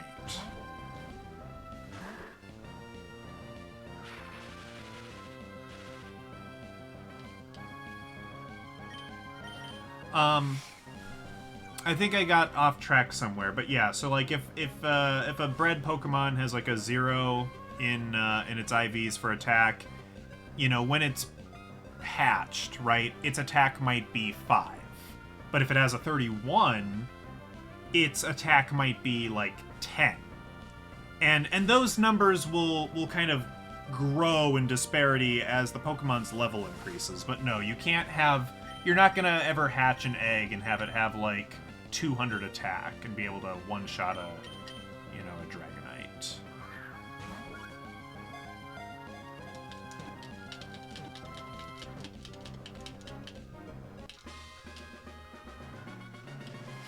Nah, he's cute. Plusle? Nah, Plusle's cute. Plusle he kind of looks like Pikachu. Yeah, see? They're basically the same. He's got the ears, he's got the cute eyes, he's got the cheeks. He's the Pikachu for this generation. And they released 2 Pikachus for this generation because they introduced the double battle mechanic this generation. We'll call you Plusachu.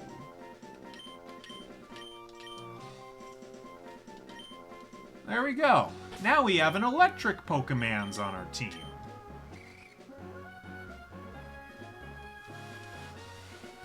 Oh, Golem. You know, I like Golem. I like his shell. I like his outer shell. I think in looks, Golem looks a lot better than Graveler. It's weird that Graveler loses the 4 arms. I did hear a bit of lore, and I don't know if this is true, but supposedly, Onyx in one moment. Supposedly, it was intended that to get Machamp and Golem, the way they would evolve is that you would have to trade Graveler for Machoke, specifically, and that's why Graveler has 4 arms and Machamp has 4 arms, and then Golem has some attributes that look a little more Machoke-ish than Graveler-ish, which I find very interesting, but I think I don't know if that's true, but it's an interesting explanation. No, it's not true. Well, it's a cool story anyway. I like the way Onyx looks. I think Onyx looks okay. I mean, I grew up watching the anime and Brock. No, yeah, later on they would have it so wait, you traded items. I think there is a Pokemon that evolves when you trade it with a specific Pokemon. I think they did eventually implement that. There's like the Knight. There's like the Snail Knight or something like that. I forget what gen that is. That's way later though. I like Onyx. I like Steelix. It's interesting. I don't think there's too many examples of this. I think Steelix, I think its speed goes down when it evolves. I think Onyx is faster than Steelix, which is really interesting. And I think the same is true for Scyther and Scizor. And I don't know if that's because of the steel attribute, which that would make sense, right? Steel is heavy, it doesn't move as fast, I suppose. It's kind of interesting to think about.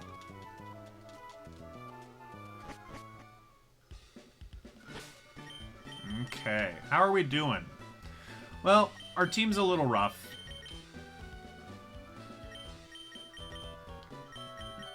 I might do some Escavalier. Yes, that is who I was thinking of. So they eventually implemented that. So that does also, I guess, lend some credence to the fan theory that Machoke and Graveler were maybe at one point supposed to work that way in development, and it got canned. You know, fan theories are fun that way. Here's what I might do. I might do a little bit of grinding off screen to get these guys up to like a reasonable level. Like maybe I'll grind these guys up to like level 15. That seems pretty reasonable. I think we gotta call it for tonight though. It's getting late. It's like 10 minutes to midnight where I'm at. And I've got chores to do tomorrow. We've got a lot of stuffs that needs to happen. Can I get this metal snail? Not in this game. Nope. This game is older than that Pokemon. This game is Generation 3, so you get the first 386 Pokemon. So you get up through, like, Rayquaza, Deoxys, Jirachi. Those are the last Pokemon. And those I can't get without cheating. And even with cheating, those Pokemon are kind of difficult to get. Yeah. It is kind of a shame. But, like I said, we're gonna seek out the rarest Pokemon that are available to us in this game. And we're, you know, well on our way. We've got the 6th rarest Pokemon you can get from the offset. We'll be back. We might be back on Sunday, and if not, we will be back on Tuesday. I'll have it up on socials for us, as usual, the face page and the Twit page. Glad I could be background noise for you. Thank you all for hanging out. Thank you all for spending your time with me. You all have a lovely evening. You take care.